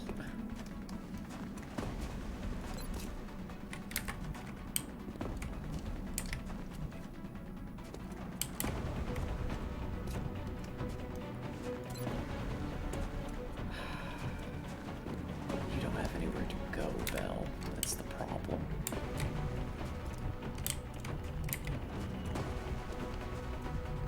Chuck a grenade into them. That doesn't feel very useful. Moving out. Just come to this corner, give us an Overwatch. Hopefully your mind merge wears off, or they just choose to respect the Overwatch for some reason.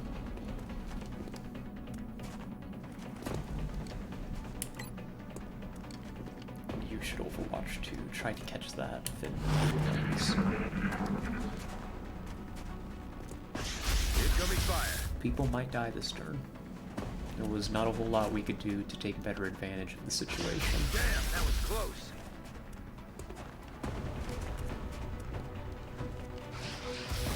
Taking fire over here. But we've got a couple of shots. They're backing up. Advance. Alright. It's good. They don't like that we're on their flank, so they're just bolting. That's very good. You don't have cover anymore. Your cover burnt. That's bad. Did you know?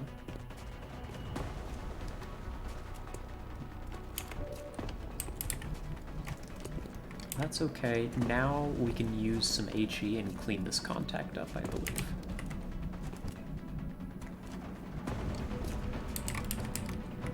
If we even want to use HE, we might not have to. Could we... We might be able to clean this up without using HE, actually.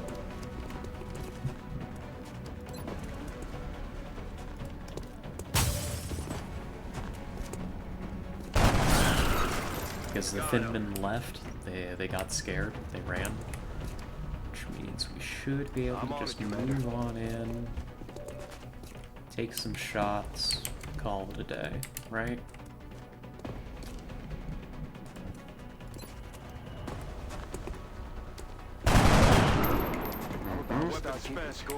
Save our resources in the process.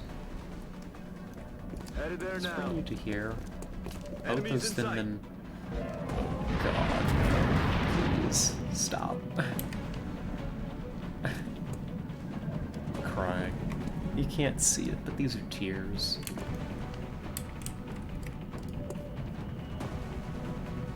Why did I move up? Why did I not just be more careful? I could have. I had the option. Aye, aye, Commander.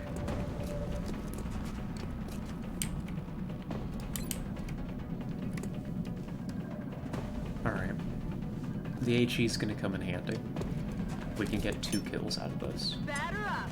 If our people can land their shots. I hope that our people can land their shots. You know? Okay. You to here. If I gave them the appropriate shots to begin with, maybe. Maybe if I use my brain. Okay, Thinman will run.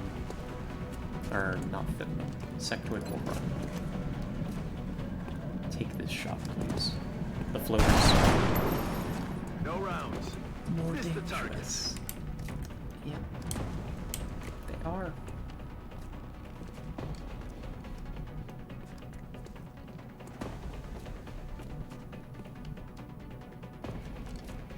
Moving out. What? No, what's happening? No, this isn't right. This isn't right. Mm-hmm. We had to let you melt from the acid, unfortunately. And you can overwatch. You should be able to have a good chance of picking up this sectoid. Only 18%. Damn it, missed the target. That's very sad. Out of ammo here. Hello, Ross. Incoming fire. Oh. Right now, we're just playing on classic difficulty, and we took the Roscosmos stars for their satellites. Oh dear. That sounds like it's on the right. Maybe the semi-truck where that launch landed. They've got me locked down. And we're in the month of April right now. Like, so we're very, very early in our campaign. I'm betting that they landed right here. And I hate them for it. Especially because I don't know that there's much I can do about it. Shukri is pinned down. Only really has the choice of, do I run this suppression on to escape? Yes, and classic I think is appropriate for my level of skill, which is not very high, I will admit. Okay. We've got a situation here.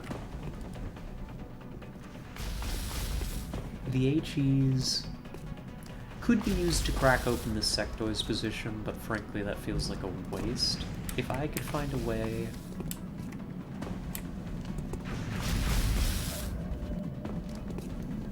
This sectoid just keeps getting away with it, huh? This sectoid's just gonna keep running scared. If we were to move Yamaguchi here, originally I was eyeing this spot for the sectoid. This might let us clear the suppression.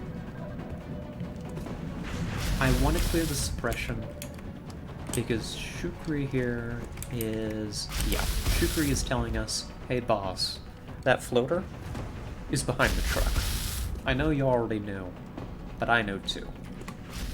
That floater's right there, it's gonna pop up and it's gonna whack somebody unless I take more appropriate cover. Because I don't have anybody who can get over there and kill the thing. I don't trust Rookie Overwatch to protect me. So I need Yamaguchi to come to here. And maybe take that shot? I don't think there's anybody else that can do that job. C could. No, C doesn't have any ammo left. C could finish off with this sectoid. Right? Because this is actually pretty dangerous. To put Yamaguchi here right next to the sectoid. It should run. It should dash. But there's always the chance with XCOM AI that the enemy just decides to do something else. And if it decided to shoot Yamaguchi point blank, Yamaguchi doesn't have any health and Yamaguchi would die horribly.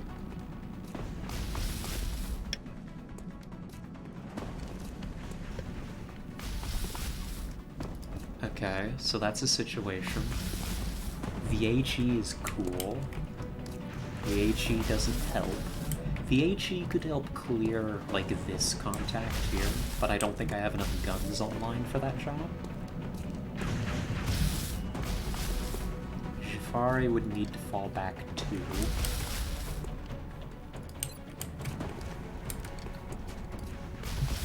I see. You're still suffering the effects of acid. That's why you can't grow. If you could, that AP grenade may actually have been helpful to try and clear that contact. Risky. Definitely risky, but an opportunity, perhaps.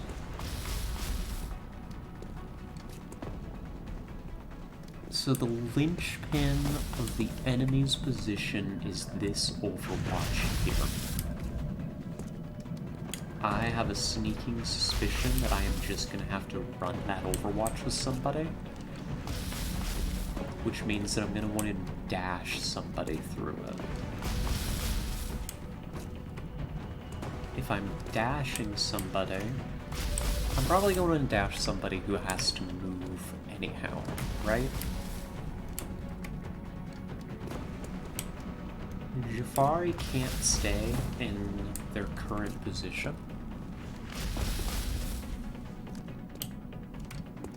But she could move to here. Unless you need that spot. You do kind of want this spot. You could also take this spot, though. Who is running this?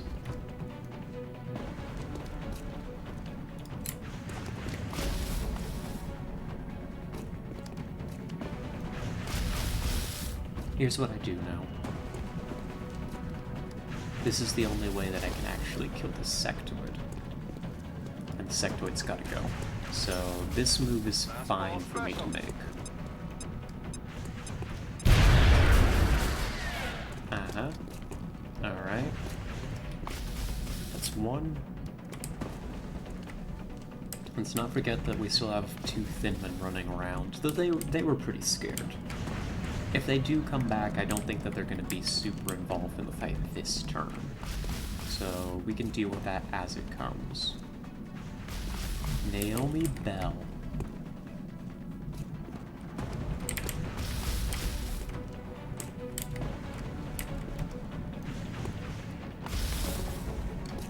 You're not going to have use of your gun, but I've got a job for you next turn. That's right, I've got a job for you. You've got the HE grenade. You've got the extra health too. Let's make it come in handy.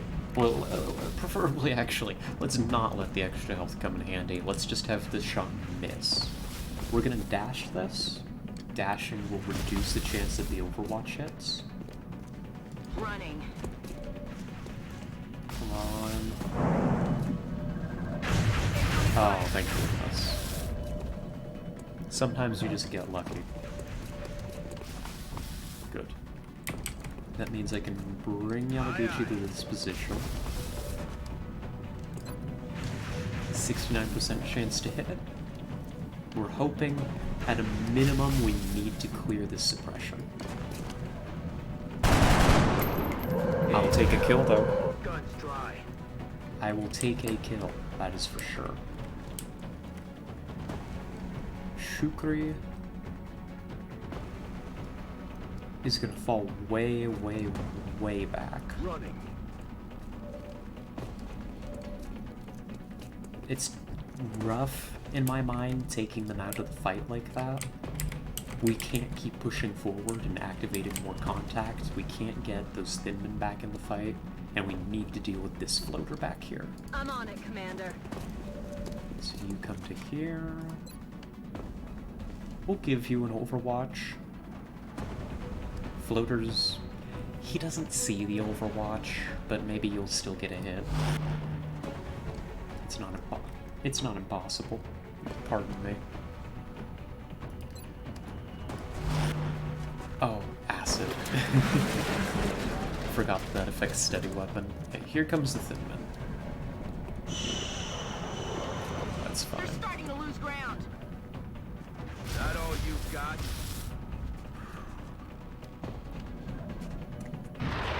Launch. Silly position to launch to. Launch the Works flag! for Moving a me. flag! ET's trying to crawl up my flank! I'm pinned down. Moving. Okay. Alright, that's not actually terrible. Except you only have a pistol to deal with this. Problems continue. They never stop. We can kill you because we have an HE. The problems never stop. They never do. Are you still affected by acid? No, but you didn't get your steady weapon because you took the acid damage, because I'm stupid.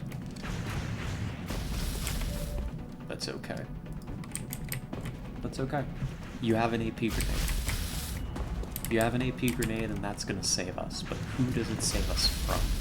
It could save us, theoretically, from either of these floaters. This floater has to die. This kill is mandatory. There's no world in which I can move my people into positions where they're going to be safe from this floater if it's still alive. I mean, it's in our rear, right? It's not even just like a flank. This is like a complete destruction of our position if this fella's allowed to live. Using an AP grenade, the AP grenade possibly kills. Call it a 50-50 shot. If it doesn't, we can finish with the pistol relatively reliably. This floater is suppressing. It is in a tough cover position. It would be nice to kill it, but to be perfectly honest, it's not a very big threat right now. The only person it's still going to be able to see at the end of this turn is going to be in heavy cover, and we can hold it at bay with Overwatch. Floaters get really scared of Overwatch. I think the choice is obvious. This AP grenade is going to be used to wipe out this floater. From there, we can deal with the Thin Men as a separate issue. Frankly, I'm just considering falling back from them. So, Costco, if you'd be so kind. Alright, that's a really low roll.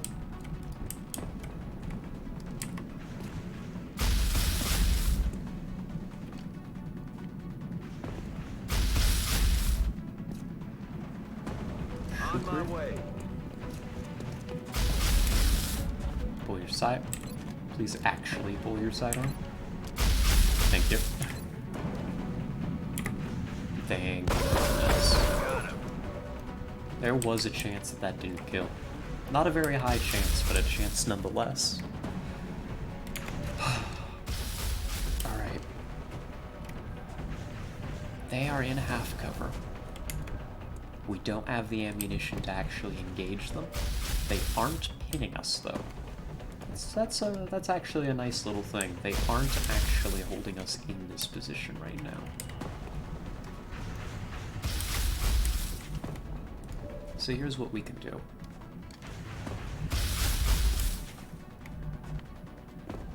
We could move up, but that's pointless. Against Thin Men, that's definitely not worthwhile.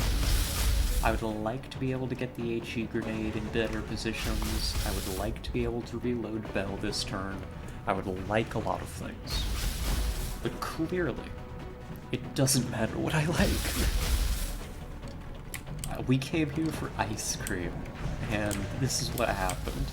So, I'm just gonna understand that I can't have everything that I want. We're gonna fall Bell back to this position. And Maguchi's gonna take the internal position here. They could heal themselves. The plan is for them to do that eventually. But for now, I think they've really only got the choice to reload, so that they're useful. Back online. Better to have a gun than to have health at this point, I think.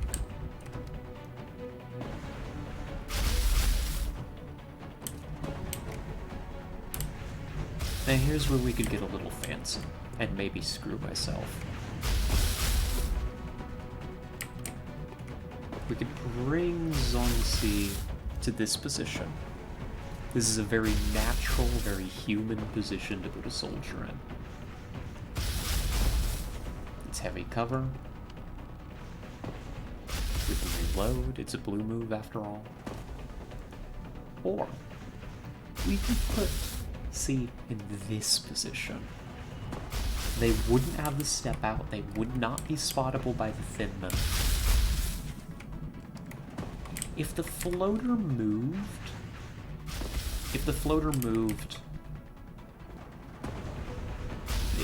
they would be vulnerable. So unfortunately, I don't think I can justify taking this position. I don't have the means to stop this floater from moving properly. That's affirmative. But keep in mind, we could have made this move if we had a way of stopping that floater. This is just breaking line of sight. You can't be shot in this game if the enemy can't see you. So Let's rock. sometimes no cover ends up being better than cover. Let's see, we can do a little Overwatch. Hopefully we will make this floater respect us. Do you respect me? They're falling back. Yes? Yeah, I think the floater was scared of us there. The floater also lost its mind. It's switched sides, it's taking cover against the Finland. It's rebelled. I have no idea what it thinks it's doing. Let's make sure that we can kill this thing though. On the move. Safari, please move up. Please collect. Okay. See, this is why we moved you up though. No way that just happened. Coster, I'm on the please, if you would. Thank you. Thank goodness. Jeez. Whew. Just got those two thin mints to deal with.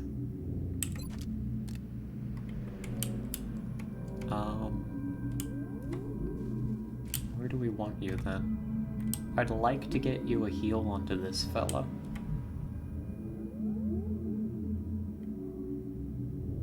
Let's consider that and also get you reloaded. That should be all floater contact, that should be all sectoid contact. We should just have the thin mints left. Hopefully that's the last of the pods. There could be another one out there though. This is a swarming. They could get up to 4 pods. Yeah, Ross, I'm inclined to agree. Our soldiers did what they needed to do. They didn't do much more. They didn't really go very above and beyond, but they did exactly what I needed them to do in the moment. And the turns worked out. Everybody's alive. I've said that. Somebody's gonna pay the price for my hubris. Let's get you healed. The meld is right there, but we know that the thin men were right here. If they're overwatching and I run somebody out recklessly, without any good follow-up, they could die for absolutely no reason. So let's just get ourselves situated, and next turn we'll motion track our way out of here. We've still got 2.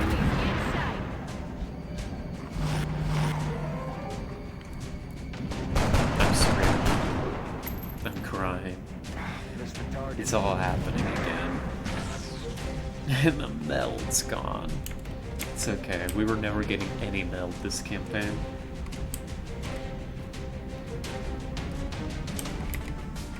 Okay.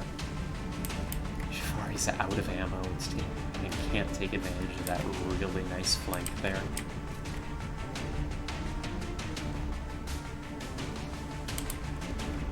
Okay. We've got more contact. I would suspect this is the last pod on the map. Right? It's a swarming on classic difficulty. It should just be 4 pods in April. Right? Anything more than that feels unreasonable to me. But this is what happens on this map, by the way. You know, we have not actually properly left our spawn location.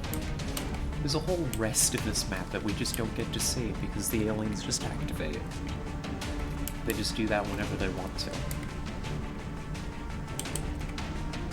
So... I think Jafari's gonna break line of sight and reload. Coster... I'm tempted to move Coster into a position... maybe take a shot and get healed by Shukri. That feels possible.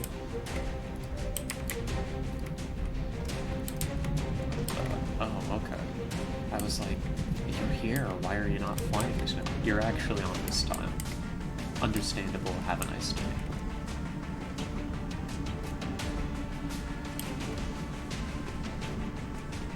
Could we just break line of sight? We could just entirely break line of sight, actually. Make them spread out into weird, silly positions, and then we can shoot them up next turn. We can catch them in a proper L shape, too. We've got some pretty sizable line of sight blockers here, and over here. Yeah, I think that's what we're doing. So we're not going to quite be able to get the heal off. We'll probably do that next turn. Come to here. You can reload. You can dash. I want you in the middle. Move, move, move!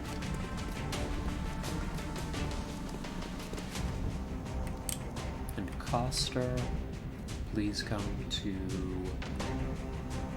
this position. Awesome. We can't be shot from there now.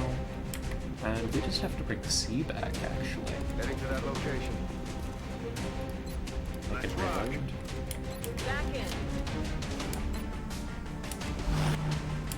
Overwatch in case they do some crazy flyby. Whoa. Hey, hold on. You don't have a move, right? That was a dash? That was a dash. It was a dash, folks. My heart. Oh, be still, my beating heart. That was terrifying. This motion track. The Thin Men look like they're in this building. Or they're on the roof. If they're on the roof, that's actually really dangerous. It's a little scummy. I don't see them on any tile scan, though. I mean, we've got the motion tracker. It's hardly scummy. You know?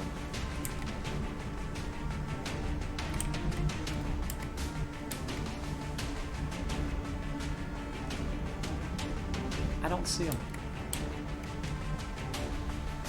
Oh, no, I do. They're right here.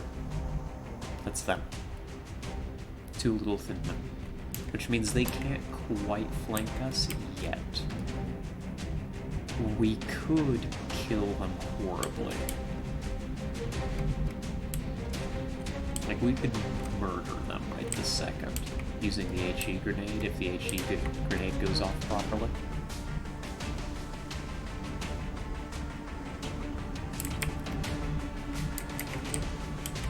Yeah. Yeah, this is a good opportunity to get an ambush on them, actually. Aye, aye, Commander.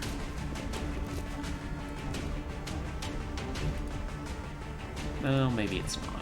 Maybe it's actually not a good idea. We'd only be able to get 1 shot safely. See, why don't you come to here? Steady weapon.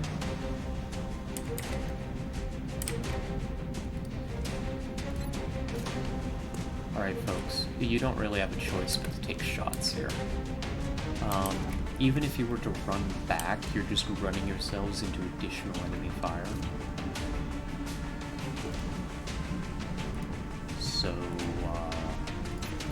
kill or be killed.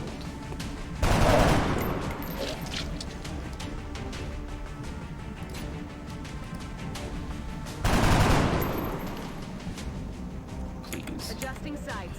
Please, please, please. In fact, I'm even gonna pop you being directly under this guy. 73% chance.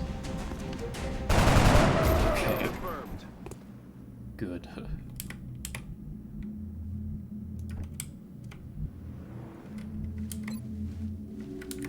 Well, let's have you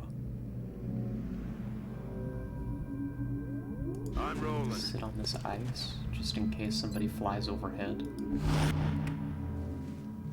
Which they might be trying to do. Again, please. They're shifting their attack. My position. Nice serving with you, Goster. Nice knowing you. Do something. I'm pinned down. Oh no.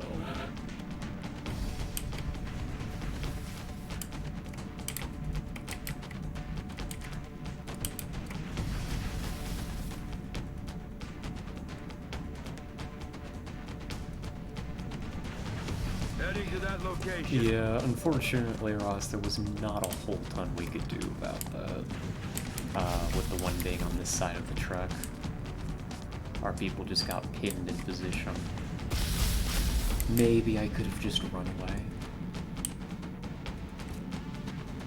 Maybe that would have saved their life. Maybe that would have been a better idea. For the moment, though, Jafar, That's come to here. affirmative.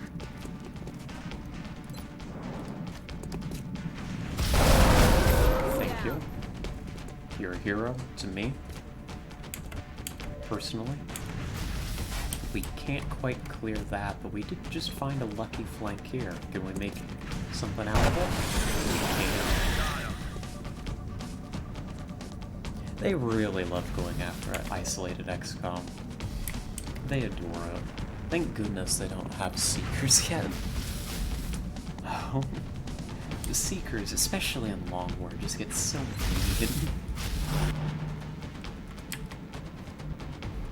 Give me that motion tracker. Contact should be directly ahead. Somewhere. I'm on the move. Can you find the bell? What?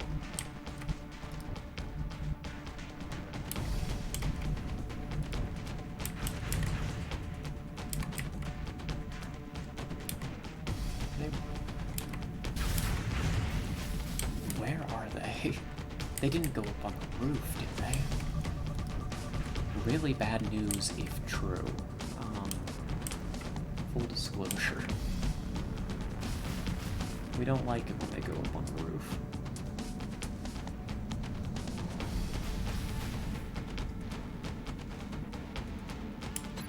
Hold this position, see? Rifle watch.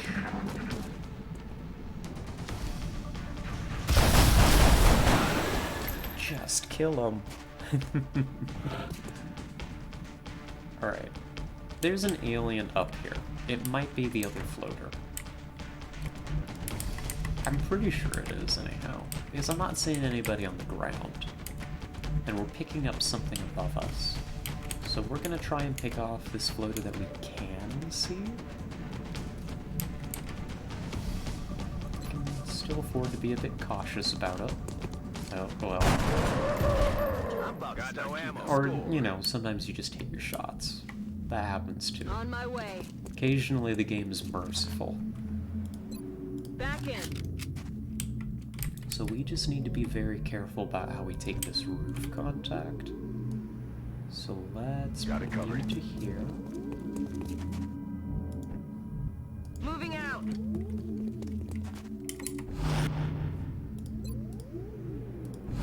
watch in case it goes down. Yeah, there it is. I'm all right. Yeah, these rookies want to go home. I'm on it, Commander. They saw their buddy get torn up, and they're done with this. So I think we just start engaging. Unfortunately, with just rookies, there's nothing too fancy that we can do about a flying floater like this. We can't flank it. We can't really do much besides just shoot it. Okay. There we are. Again, tempting me, making me wish that my captures were set up. Position confirmed. I don't think it's even possible to have them set up this early in the game, though.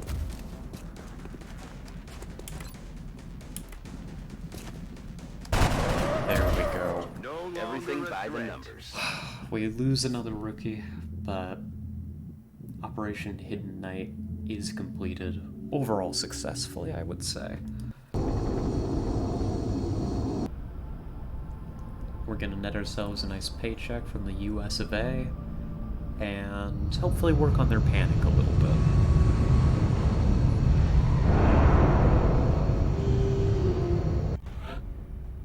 That's a shame to lose Coster like that.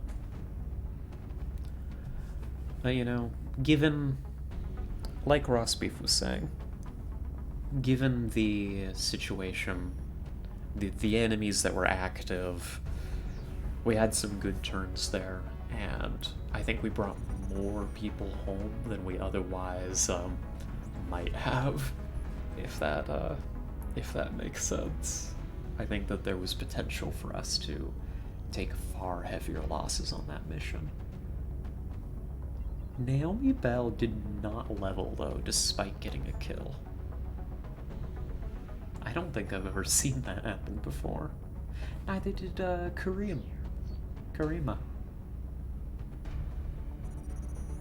How strange. These two are killing it out there, though. Good for them. Again, we failed to collect the meld. We're just scraping it off the corpses. And yeah, we've stopped the alien abduction in Nashville. We've collected 115 simoleons, and We will be panic in has touch, Commander. decreased. How much, though? Imperceptibly. I think they're lying to us. I don't think the US is any less panicked than it used to be.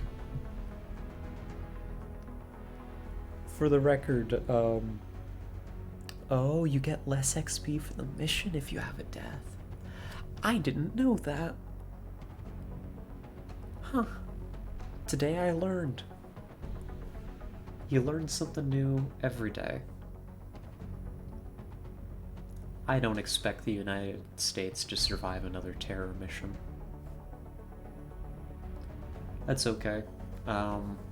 So long as we can hold on to them as long as possible, we can get a little bit more money out of them. I still don't understand why the aliens would be willing to go to all this trouble. What could they be after? And Bradford, you didn't read the line right. I liked how you did it, but you didn't read it right. Alright. That's $200, which means we're on our way to getting that thermo generator in 5 days. If we do another mission like that,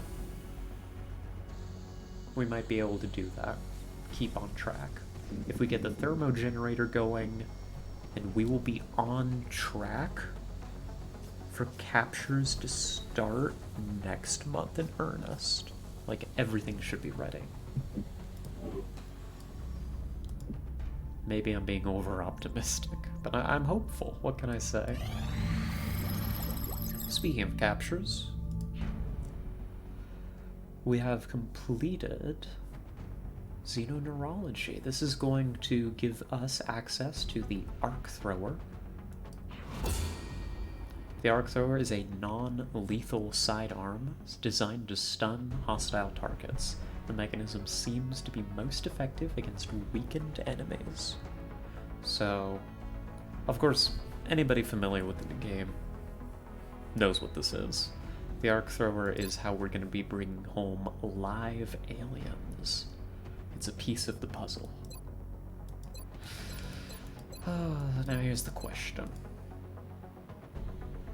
Our research branch is here. We're not going for early xenogenetics.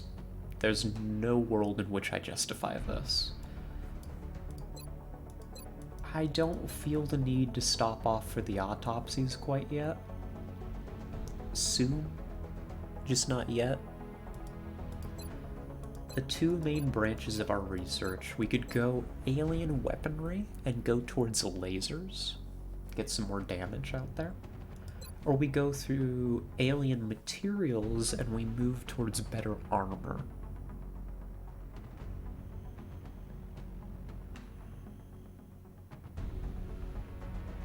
Huh.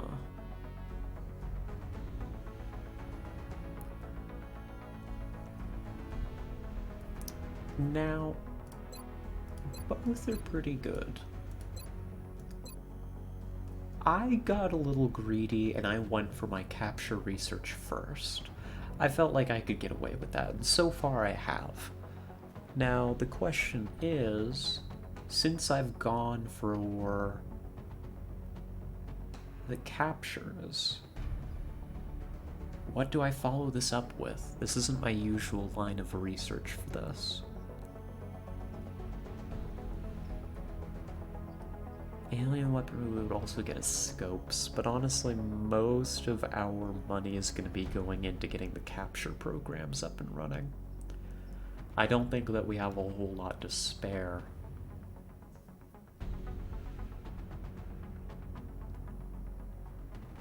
You know, I'm a fan of survivability. Yeah, you are thinking the same thing I am, Ross. I think that survivability is going to be more important than damage. Maybe the calculation changes on higher difficulties, you know, but so far, our basic ballistic weapons have been getting the job done. I think by the time we need more damage, we can stop off for laser weapon. Going straight for Gauss? We might. I guess that is a possibility. That feels greedy, and I've already gotten so greedy in terms of, burning for xenoneurology first as opposed to getting troop upgrades. Delaying my weapon upgrades even further, I guess, is possible. I'll admit, I don't really know the research builds. I just kind of know what I do. Just need a muton? I see. Alright, I think the decision for now is made, though. I appreciate your efforts to support the research team, Commander. I've already put the new recruits to work in the lab. We'll get the alien materials research going, we'll get some better armor, we'll make do with ballistic weapons for the time being, and maybe we'll just skip lasers. I guess we'll see how we're doing. We've got time to make that decision. Let's see, otherwise we have to hang on to our money. We've got stuff to do with it in a few days. We've got some requests that I should check on. They want my sectoid corpses for 2 scientists? That's not a bad deal. I don't have many sectoid corpses is the thing.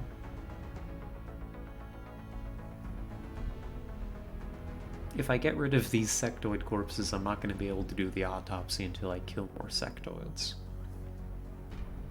But I will be killing more sectoids. The engineering team is doing some tests right now that could be disruptive. I'm going to alert the staff as a precaution. I think we can dispatch them some corpses.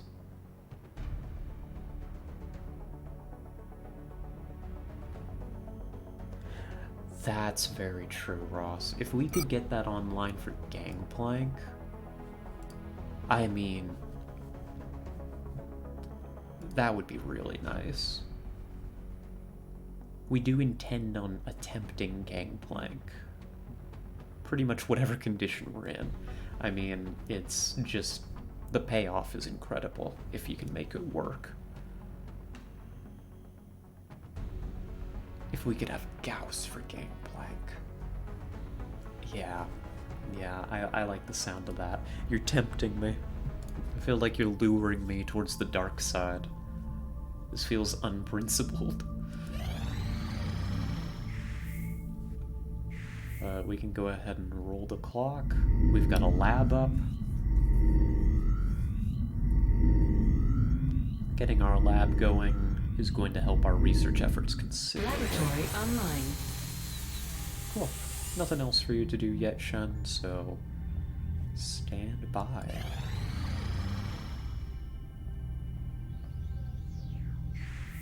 Nobody wants to send us any money, Excavation unfortunately. complete. I know what that excavation is. That's for the thermogeny. I can't sell anything. Not at this point. And there's no way that I sell enough.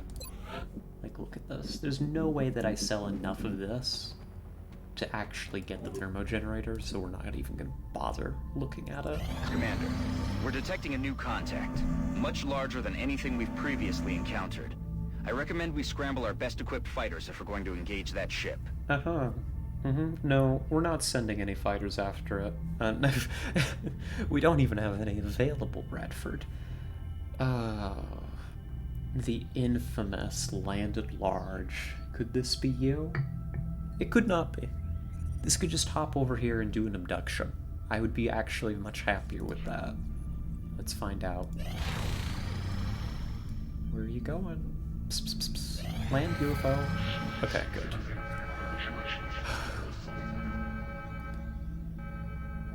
Thank goodness it wasn't the landed large. Yeah, Null of the Earth, the NOE does mean landing, but for larges, sometimes that does just mean landing for an abduction mission. They can...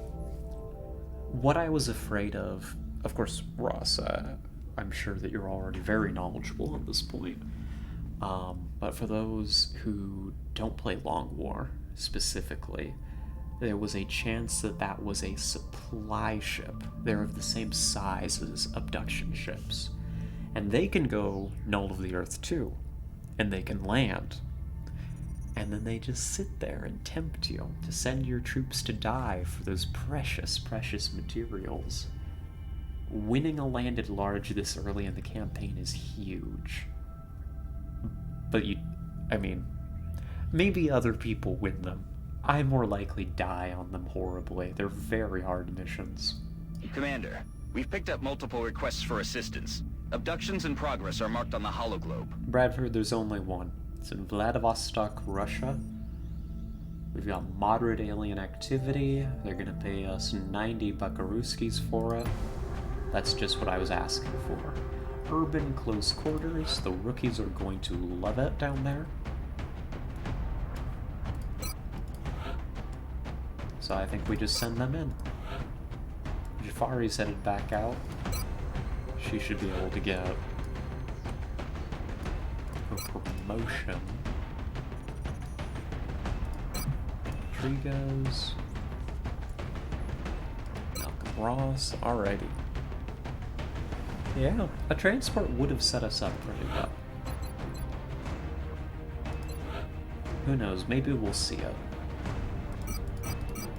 It is possible. They could come at any time. The aliens could decide to send us a care package. Let's see. You're already set up the way that we like you, I think.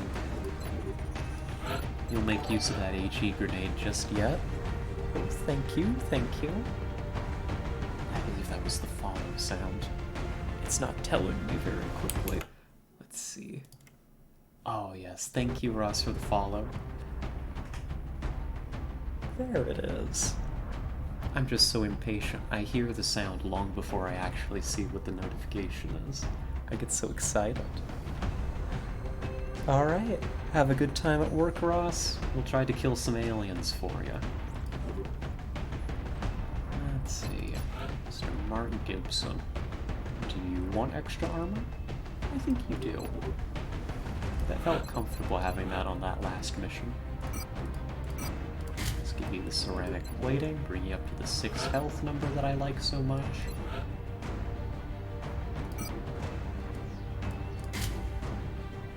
Let's see.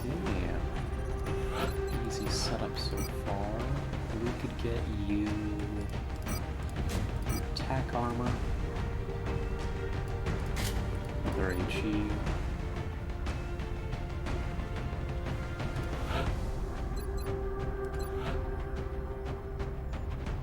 You'll be pretty slow, but I'm just gonna give you the extra armor anyways. Alright. We need to throw a motion tracker onto somebody. How about you? So that's going to be 2 HEs. No, we'll find another place for the HE. You can carry a medikit this time.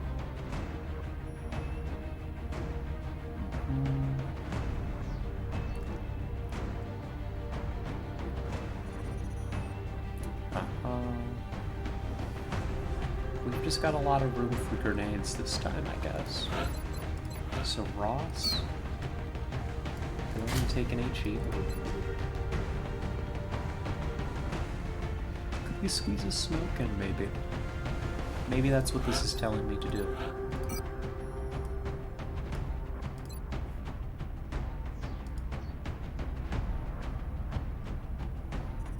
I think in an urban close quarters, smoke is not a good idea. Just a little bit too... How do I explain this? Is that the enemy will deprioritize units in the smoke and just shoot somebody else who's not in the smoke. And with close quarters fighting, I think it's going to be harder for us to justify only having units in the smoke be visible. Like, I mean, we could work on it, but I think the flashbangs are just gonna have easy value if we bring them. I think. I'm a little on the fence, but I think that is my decision on the matter. So, let's launch.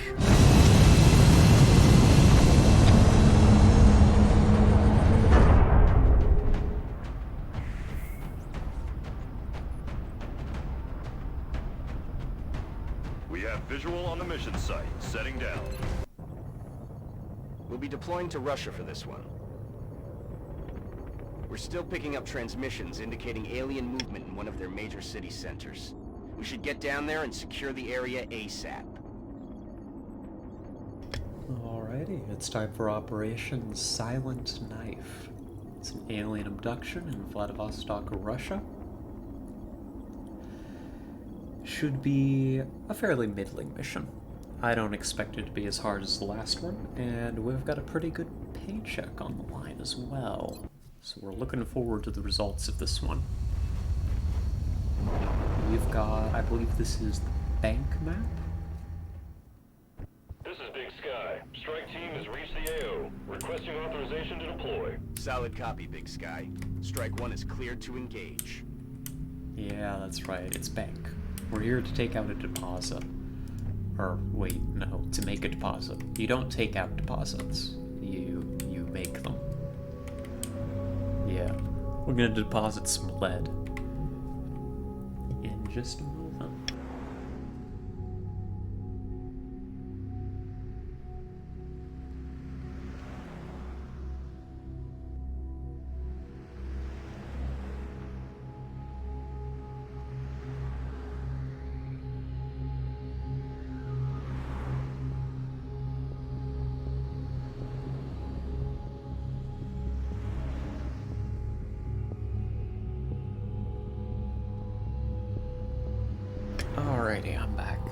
apologies, I'm still a bit congested from the old COVID. It was rough, but we should be okay now. Alright, so Bank. I really like Bank. Bank is a great map no matter how you play it. We got the... I believe this is the vanilla start. I'm 95% sure that's the vanilla start. With Longwar Mod, you can start out here in the parking lot sometimes, and that's also a fun place to play this map from. It's a good map. What can I say? It has interesting roof activity, if I ever get so daring as to try and take a roof with rookies. I don't think I'm that daring. I've just learned through my XCOM career that roofs in this game in particular are a trap unless you have a very specific plan for them. And that plan usually involves abilities or traits from promoted soldiers, excuse me. So taking that with rookies feels like a bad idea. At least as being part of our starting plan. Maybe we'll get opportunistic about it. Otherwise, it's pretty easy to approach this bank's wall without activating anything. We could see something through the glass door here, or we could spot something in the alley. But otherwise, we should be fine. So I think I'm just gonna move up without the motion tracker. Yeah. And we're just gonna put ourselves... Good. Up against the bank. Not like that. No. Like this. We trace the path that we already took. Stick as close to the tiles we've already walked on as possible so that we don't accidentally activate her death. You know? And that's how you play XCOM. If you can do that, you know, Heading there you're now. good. The aliens won't know what hit them. It's like a dance routine. You're just following the steps of your partner.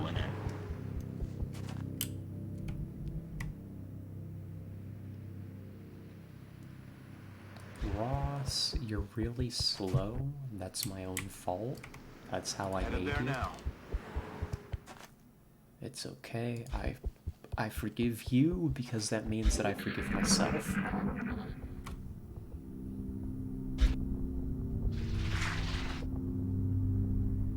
That was a sectoid. 2 sectoid sounds. We've got meld ahead. Motion tracker. Oh, hi. Hello. Oh, the meld is on the roof. Roof meld. Accessible roof meld, I believe, though. That's it, right there. And it's got aliens on top of it. There's also aliens out this way, which we might end up activating. In that case... How do we want to do this? They're so close. We could get a cheeky little grenade off onto them.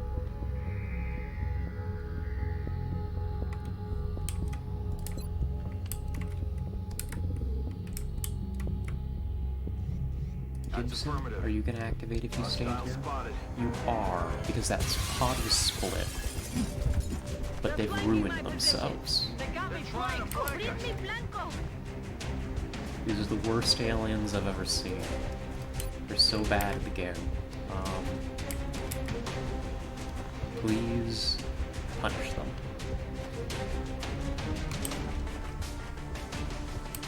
Okay, punishing them isn't working very well.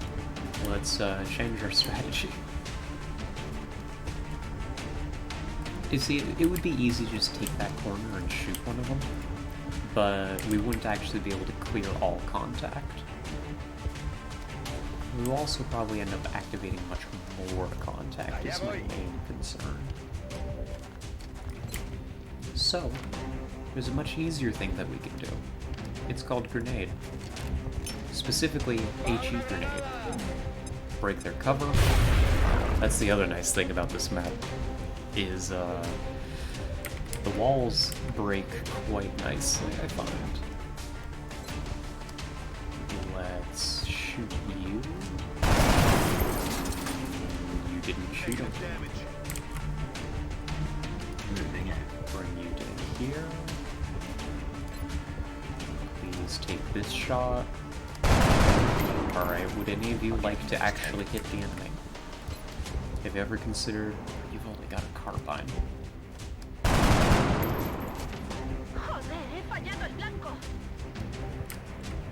Uh-huh. Mm-hmm. Good job, folks. You're doing amazing. We've only got 2 shots left. It's alright, it's alright. On my It's way. alright. We can still get them.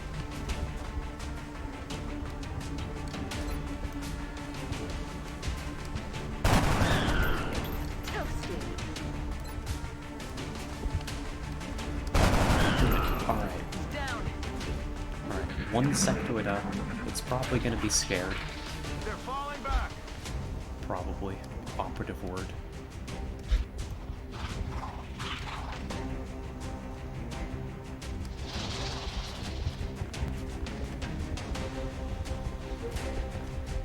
Yep, it's confused, it's scared, it doesn't know what it's doing, it wants its parents. I want that meld so badly. I'm desperate for that meld.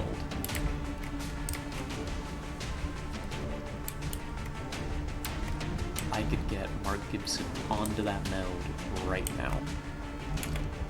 It's not necessarily my best idea to do that, but it is something I'm capable of doing. Malcolm Ross is going to go to the roof. We know that the roof should be fine because of our scouting with the scanner. If we take the roof, we're going to have an advantage now that we know that the roof is relatively clear. Right? Right. That's how roofs work. It's high ground. I suppose we've never really used high ground, have we? But to explain, quite simply, it gives you an aim bonus towards things at a lower ground, which makes sense. Nothing to complain about there.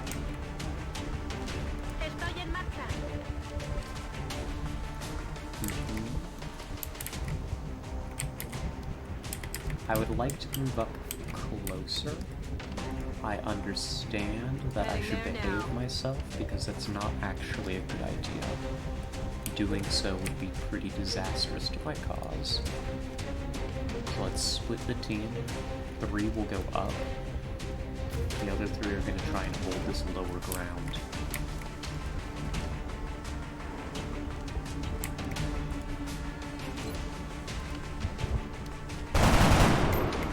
Take a shot. I'm rolling. Keep moving. Overwatch should keep them in place. Están retrocediendo. Let's just hope the fire doesn't eat your cover and in an opportune moment, and we'll be okay.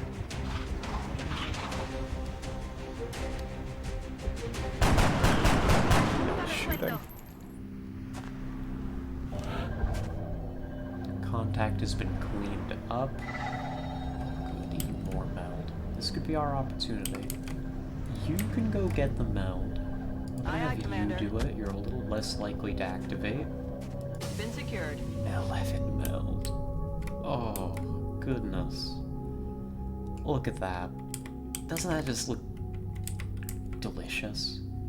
Like spicy honey lipstick. It looks like the kind of like product that you put on your lips and they just become like full looking, you know? No matter how chapped they used to be, no matter how, you know, and no matter what they usually look like, this is like the holy grail of makeup products right here. And we just got 11 units of it. I'm on the move. 11 units is a number that actually provides us more information than you would think.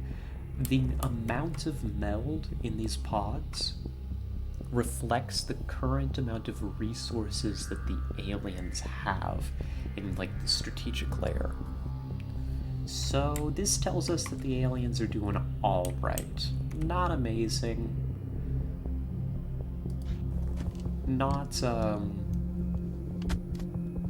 but not terribly. They're doing okay for themselves. Moving to position. Ready to engage. Let's make sure we're reloaded. Cauldron. Estoy preparada. Good to go. Aye, aye, Commander. Reloaded. There we go.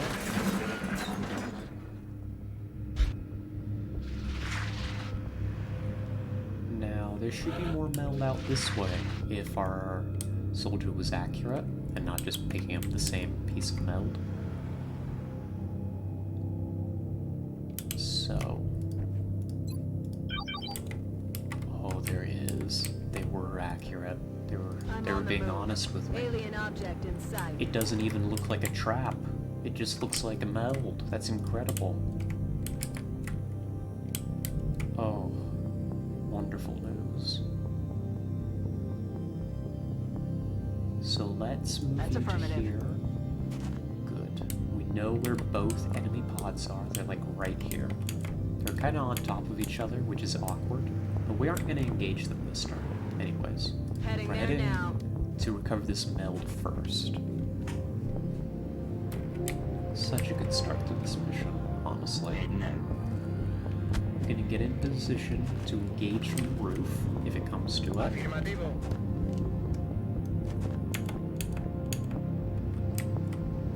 Honestly, you could come up to the roof too. I don't Location confirmed. hate that idea. I know I was talking a whole lot about how I don't like the roof, but the roof could be a... Oops. It's alright. There we go. Fixed it. Got a itchy trigger finger there on the mouse. The roof could be a good place to engage from. There's something out there.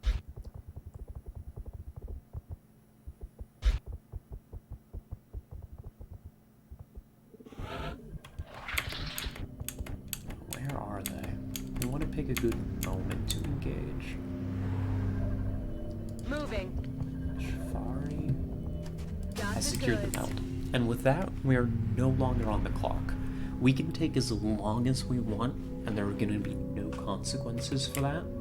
So we can just slowly maneuver into steadily better positions, and there's no punishment for it. Getting it done. Voy hacia ese lugar. So let's do just that, I think. Bien.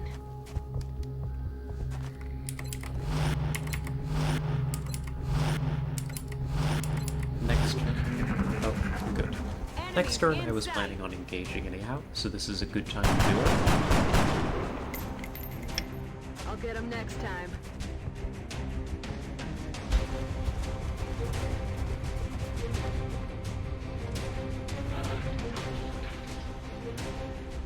Alrighty. The enemy is 3 sectoids. They're only in half cover. And we have the high ground on them. Let's just make sure. If we're careful, we might be able to avoid activating the other enemies. Maybe? It's possible. It's not impossible.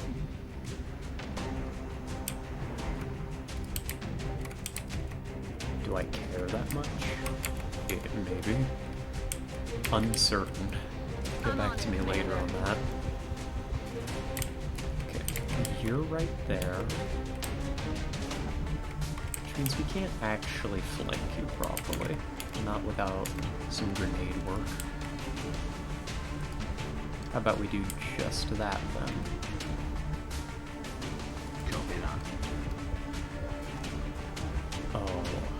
Oh, I see.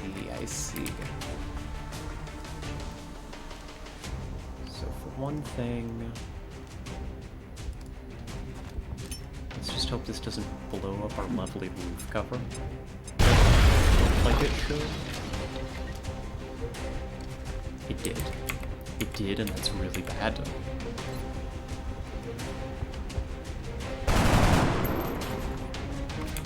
Why did I do that if I thought it could blow up the roof cover? Great question. It only blew up his tile, too. Incredibly rude.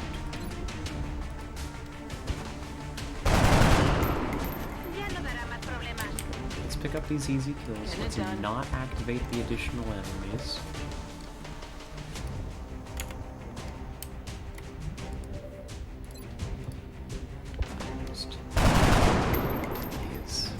Please, you've got to kill him.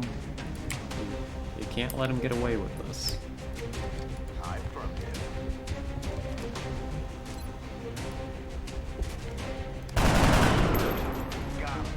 Now with that, this guy has 7 health. He's a little tanky. For a rookie, you know. We will flash this sectoid. Its movement is going to be messed up. It is standing in the open. It is probably not going to be able to move to a position where it can actually take advantage of him not being in the cover. Like so. Good. He's been forced to take cover inside this bank. He's not on Overwatch. They're scattering. There. Good. And now from our position on the roof, we can just drop in and slaughter them. There shouldn't be a whole lot they can do about this.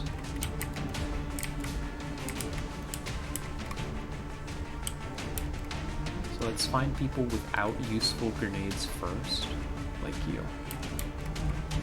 You can drop in, take this position. You'll get us scouting information, you'll get us some flanks.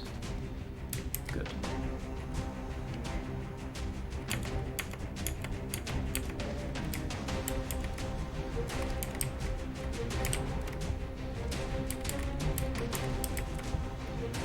So let's move you up to here. You're gonna help with this one. You're gonna fail to help. It's okay. It's alright. It happens. Please kill. You've only got a carbine. Yeah, that carbine's been doing work though, so I'm in no position to complain about the carbine right now. You've got an AP. You've got an AP. I kind of want to save those. Which means you should come to here. Take advantage of this flank. Didn't kill. That's an oof. You can come to here. Let's hope this is a flank. Good.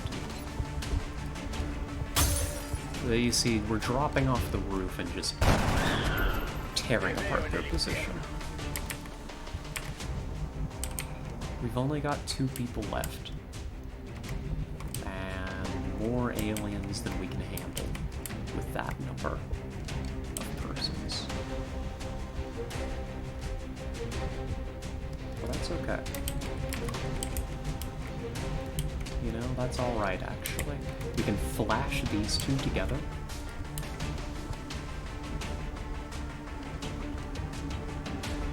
Which means you are gonna come to here. You're gonna throw your AP grenade, and you're gonna hit this one. Doesn't matter about the flank.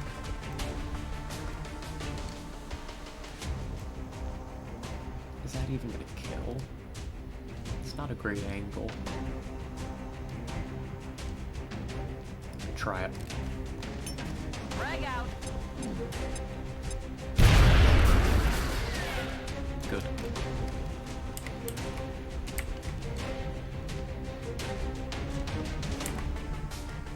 Okay, this is our only difficult decision now. Heading to that location. Do we take the kill, or do we flash them both and make our people much safer? I think we go for the double flashbang. That should render both these aliens pretty much unable to hurt us. At least in any way that matters. And we can push them hard and wipe them out in just a moment. See, this might be a little... No, didn't even get the mind fray off. That's the most dangerous thing about a flashbang sectoid. What are you doing? More mind frays? There we go. Easy money.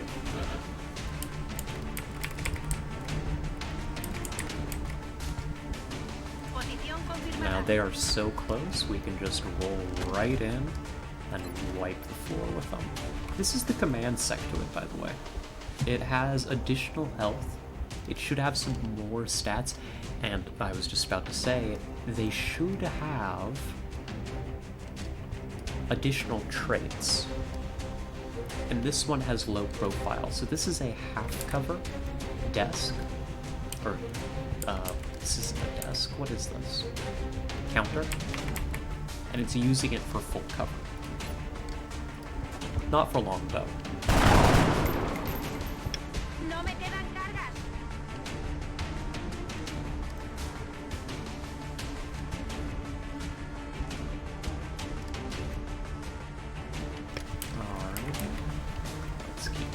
This up.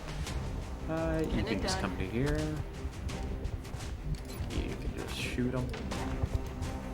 Down. Another one down. Can we get this flank? Can we get this flank? If I want to get really weird about it, I think I can. Watch this.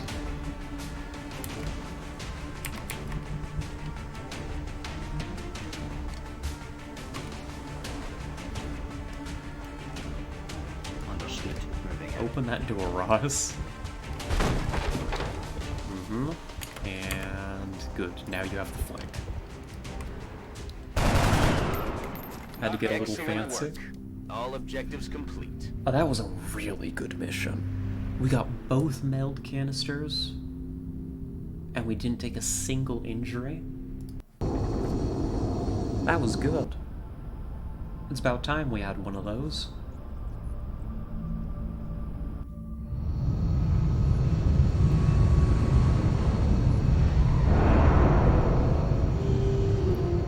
Impressive work, Commander. Our soldiers have to be feeling good after a mission like that. Ross unfortunately doesn't get promoted for opening the door. That's okay, though. Alrighty. Yep, we made back the sectoid corpses that we sent out on that request. And 23 meld. Oh, beautiful. Absolutely gorgeous. 90 simoleons come in. We'll be watching. We almost have enough credits to build our thermogenerator. So here's the question. Do we sell things to make it to that amount? What would we have to sell? I don't want to sell floater corpses. They're useful. I don't really have much to sell. Being real with you. Meld would be the best thing to sell, but I hardly have any. Hi, Soup. I'm not sure how much longer I'm gonna be streaming. To be perfectly honest, I don't want to push it too horribly much longer. Just cause still recovering from Mr. COVID, and, you know, I get tired pretty easily still. But may I ask why? What's up?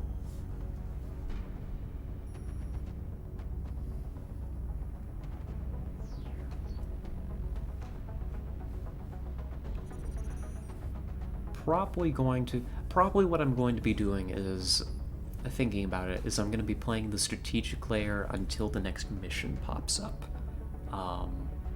So we're probably going to be maybe putting a pin in this in the next half hour. Thinking about that now, because we've gotten in a whole bunch of missions today. I think it's been a successful stream, and I don't want to strain myself overly much. Let's see. I don't think we can justify selling anything. Usually, I would consider selling the meld.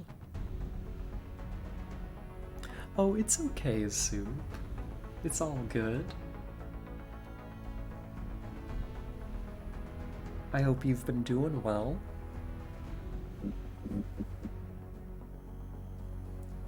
Yeah, but usually I would want to sell the meld. Because meld sells for a pretty good rate. For one, you get $4 back, right? Commander, the artifact we're about to sell to the Council hasn't been examined by the research team. I'm sure Dr. Vahlen would be disappointed if we put financial gains ahead of our own research and development. And you know, Bradford just explained it very well. Vahlen would be mad if I got rid of the meld.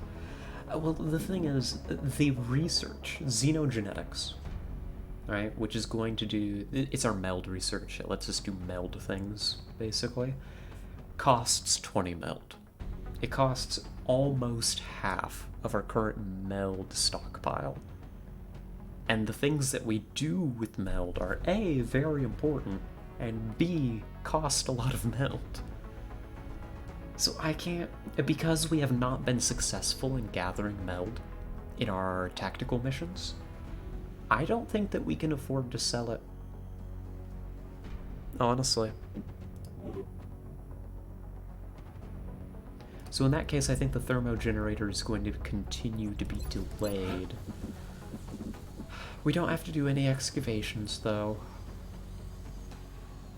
Otherwise, we're looking pretty good. And we've still got a lot of the month left. We should be able to get that up soon.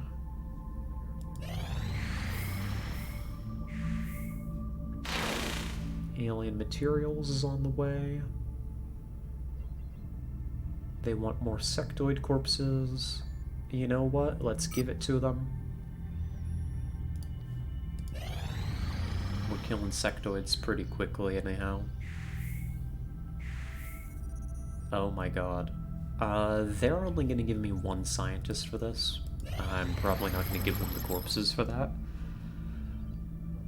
They just love my sectoid corpses. They can't get enough of them. Alien materials? Good, good, good, good. Alrighty. So what this is going to give us, we can now make alloy plating. This is going to essentially provide additional damage absorption to the wearer. It's not additional health. It's going to absorb some damage when our soldiers get hit. So it's better than health. It's a really good item. I don't think we can afford it right now, but it's something that we'll be getting eventually. The Phoenix Cannon. I think a lot of people sleep on the Phoenix Cannon. For getting your early air game going better, the Phoenix Cannon can be really nice. It lets you deal with enemy armored UFOs way better than the Stingray missiles. I don't think we can afford it, but it's something that we can do now. Heat ammo. This is an upgrade for the Shiv. We'll probably get this eventually. Not now. Again, we can't afford it. We need to save our money. But eventually I think heat ammo is going to be interesting. We can analyze a radar. The radar is what we captured. You unlock UFO analysis when you capture a crashed or landed UFO. And completing this is going to help us do more damage to them, so we'll be able to fight that particular class of UFO more easily in the future. But that's okay. We will do this in due time, but for the moment, we are pushing for improved body armor. Though I do not always agree with Dr. Shen, he has a point in this case. Now that we have the potential to capture an alien subject alive, we do need to construct a containment facility before we attempt to bring one in. Yep, that is very true. You can't just have these things running around, you know? As much as I'm sure the little sectoids would love to scamper around the base and get into trouble, we can't allow this. It's a health and safety violation. Alright, we've got research set up. Oh, I'm starting to feel the exhaustion creep in, actually. I do think what I said is going to be true. We're going to roll this geoscape forward until we get a mission, and we'll make that mission what we do next time. So let's see what we're up to. Commander, the Council is requesting your attention. Secure transmission coming in now. Uh-huh. What could this be? There's a couple possibilities.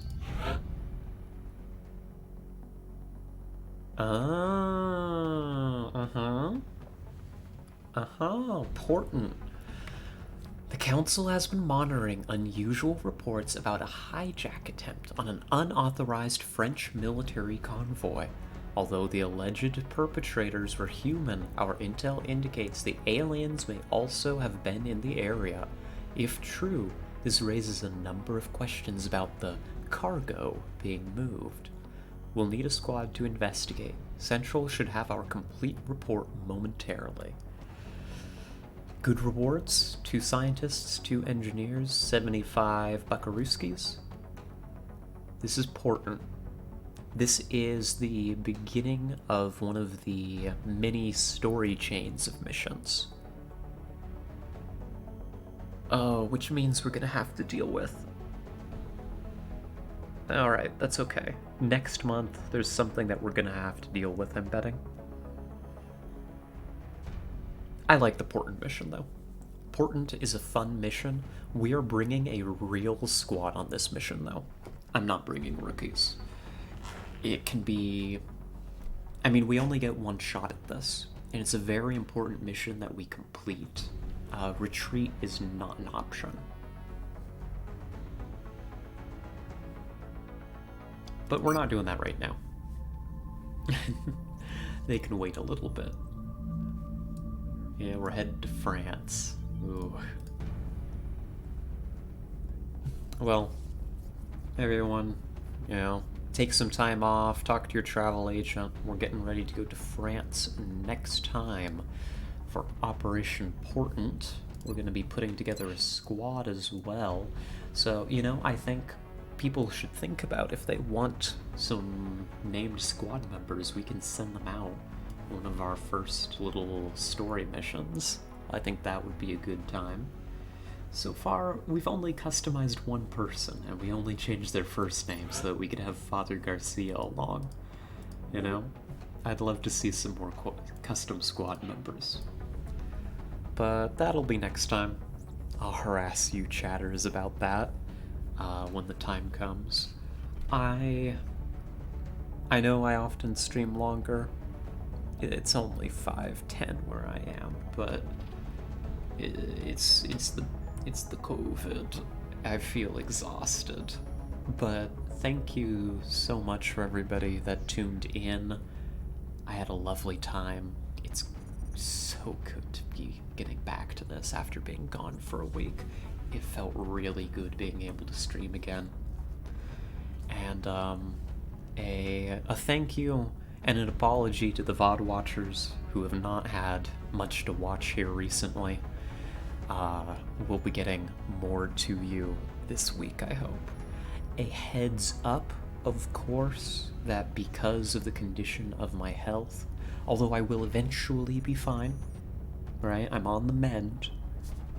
Again, because of the COVID and because of the exhaustion in particular that's associated with the recovery from it, even though I plan on being here tomorrow at the usual time and place, I might not be.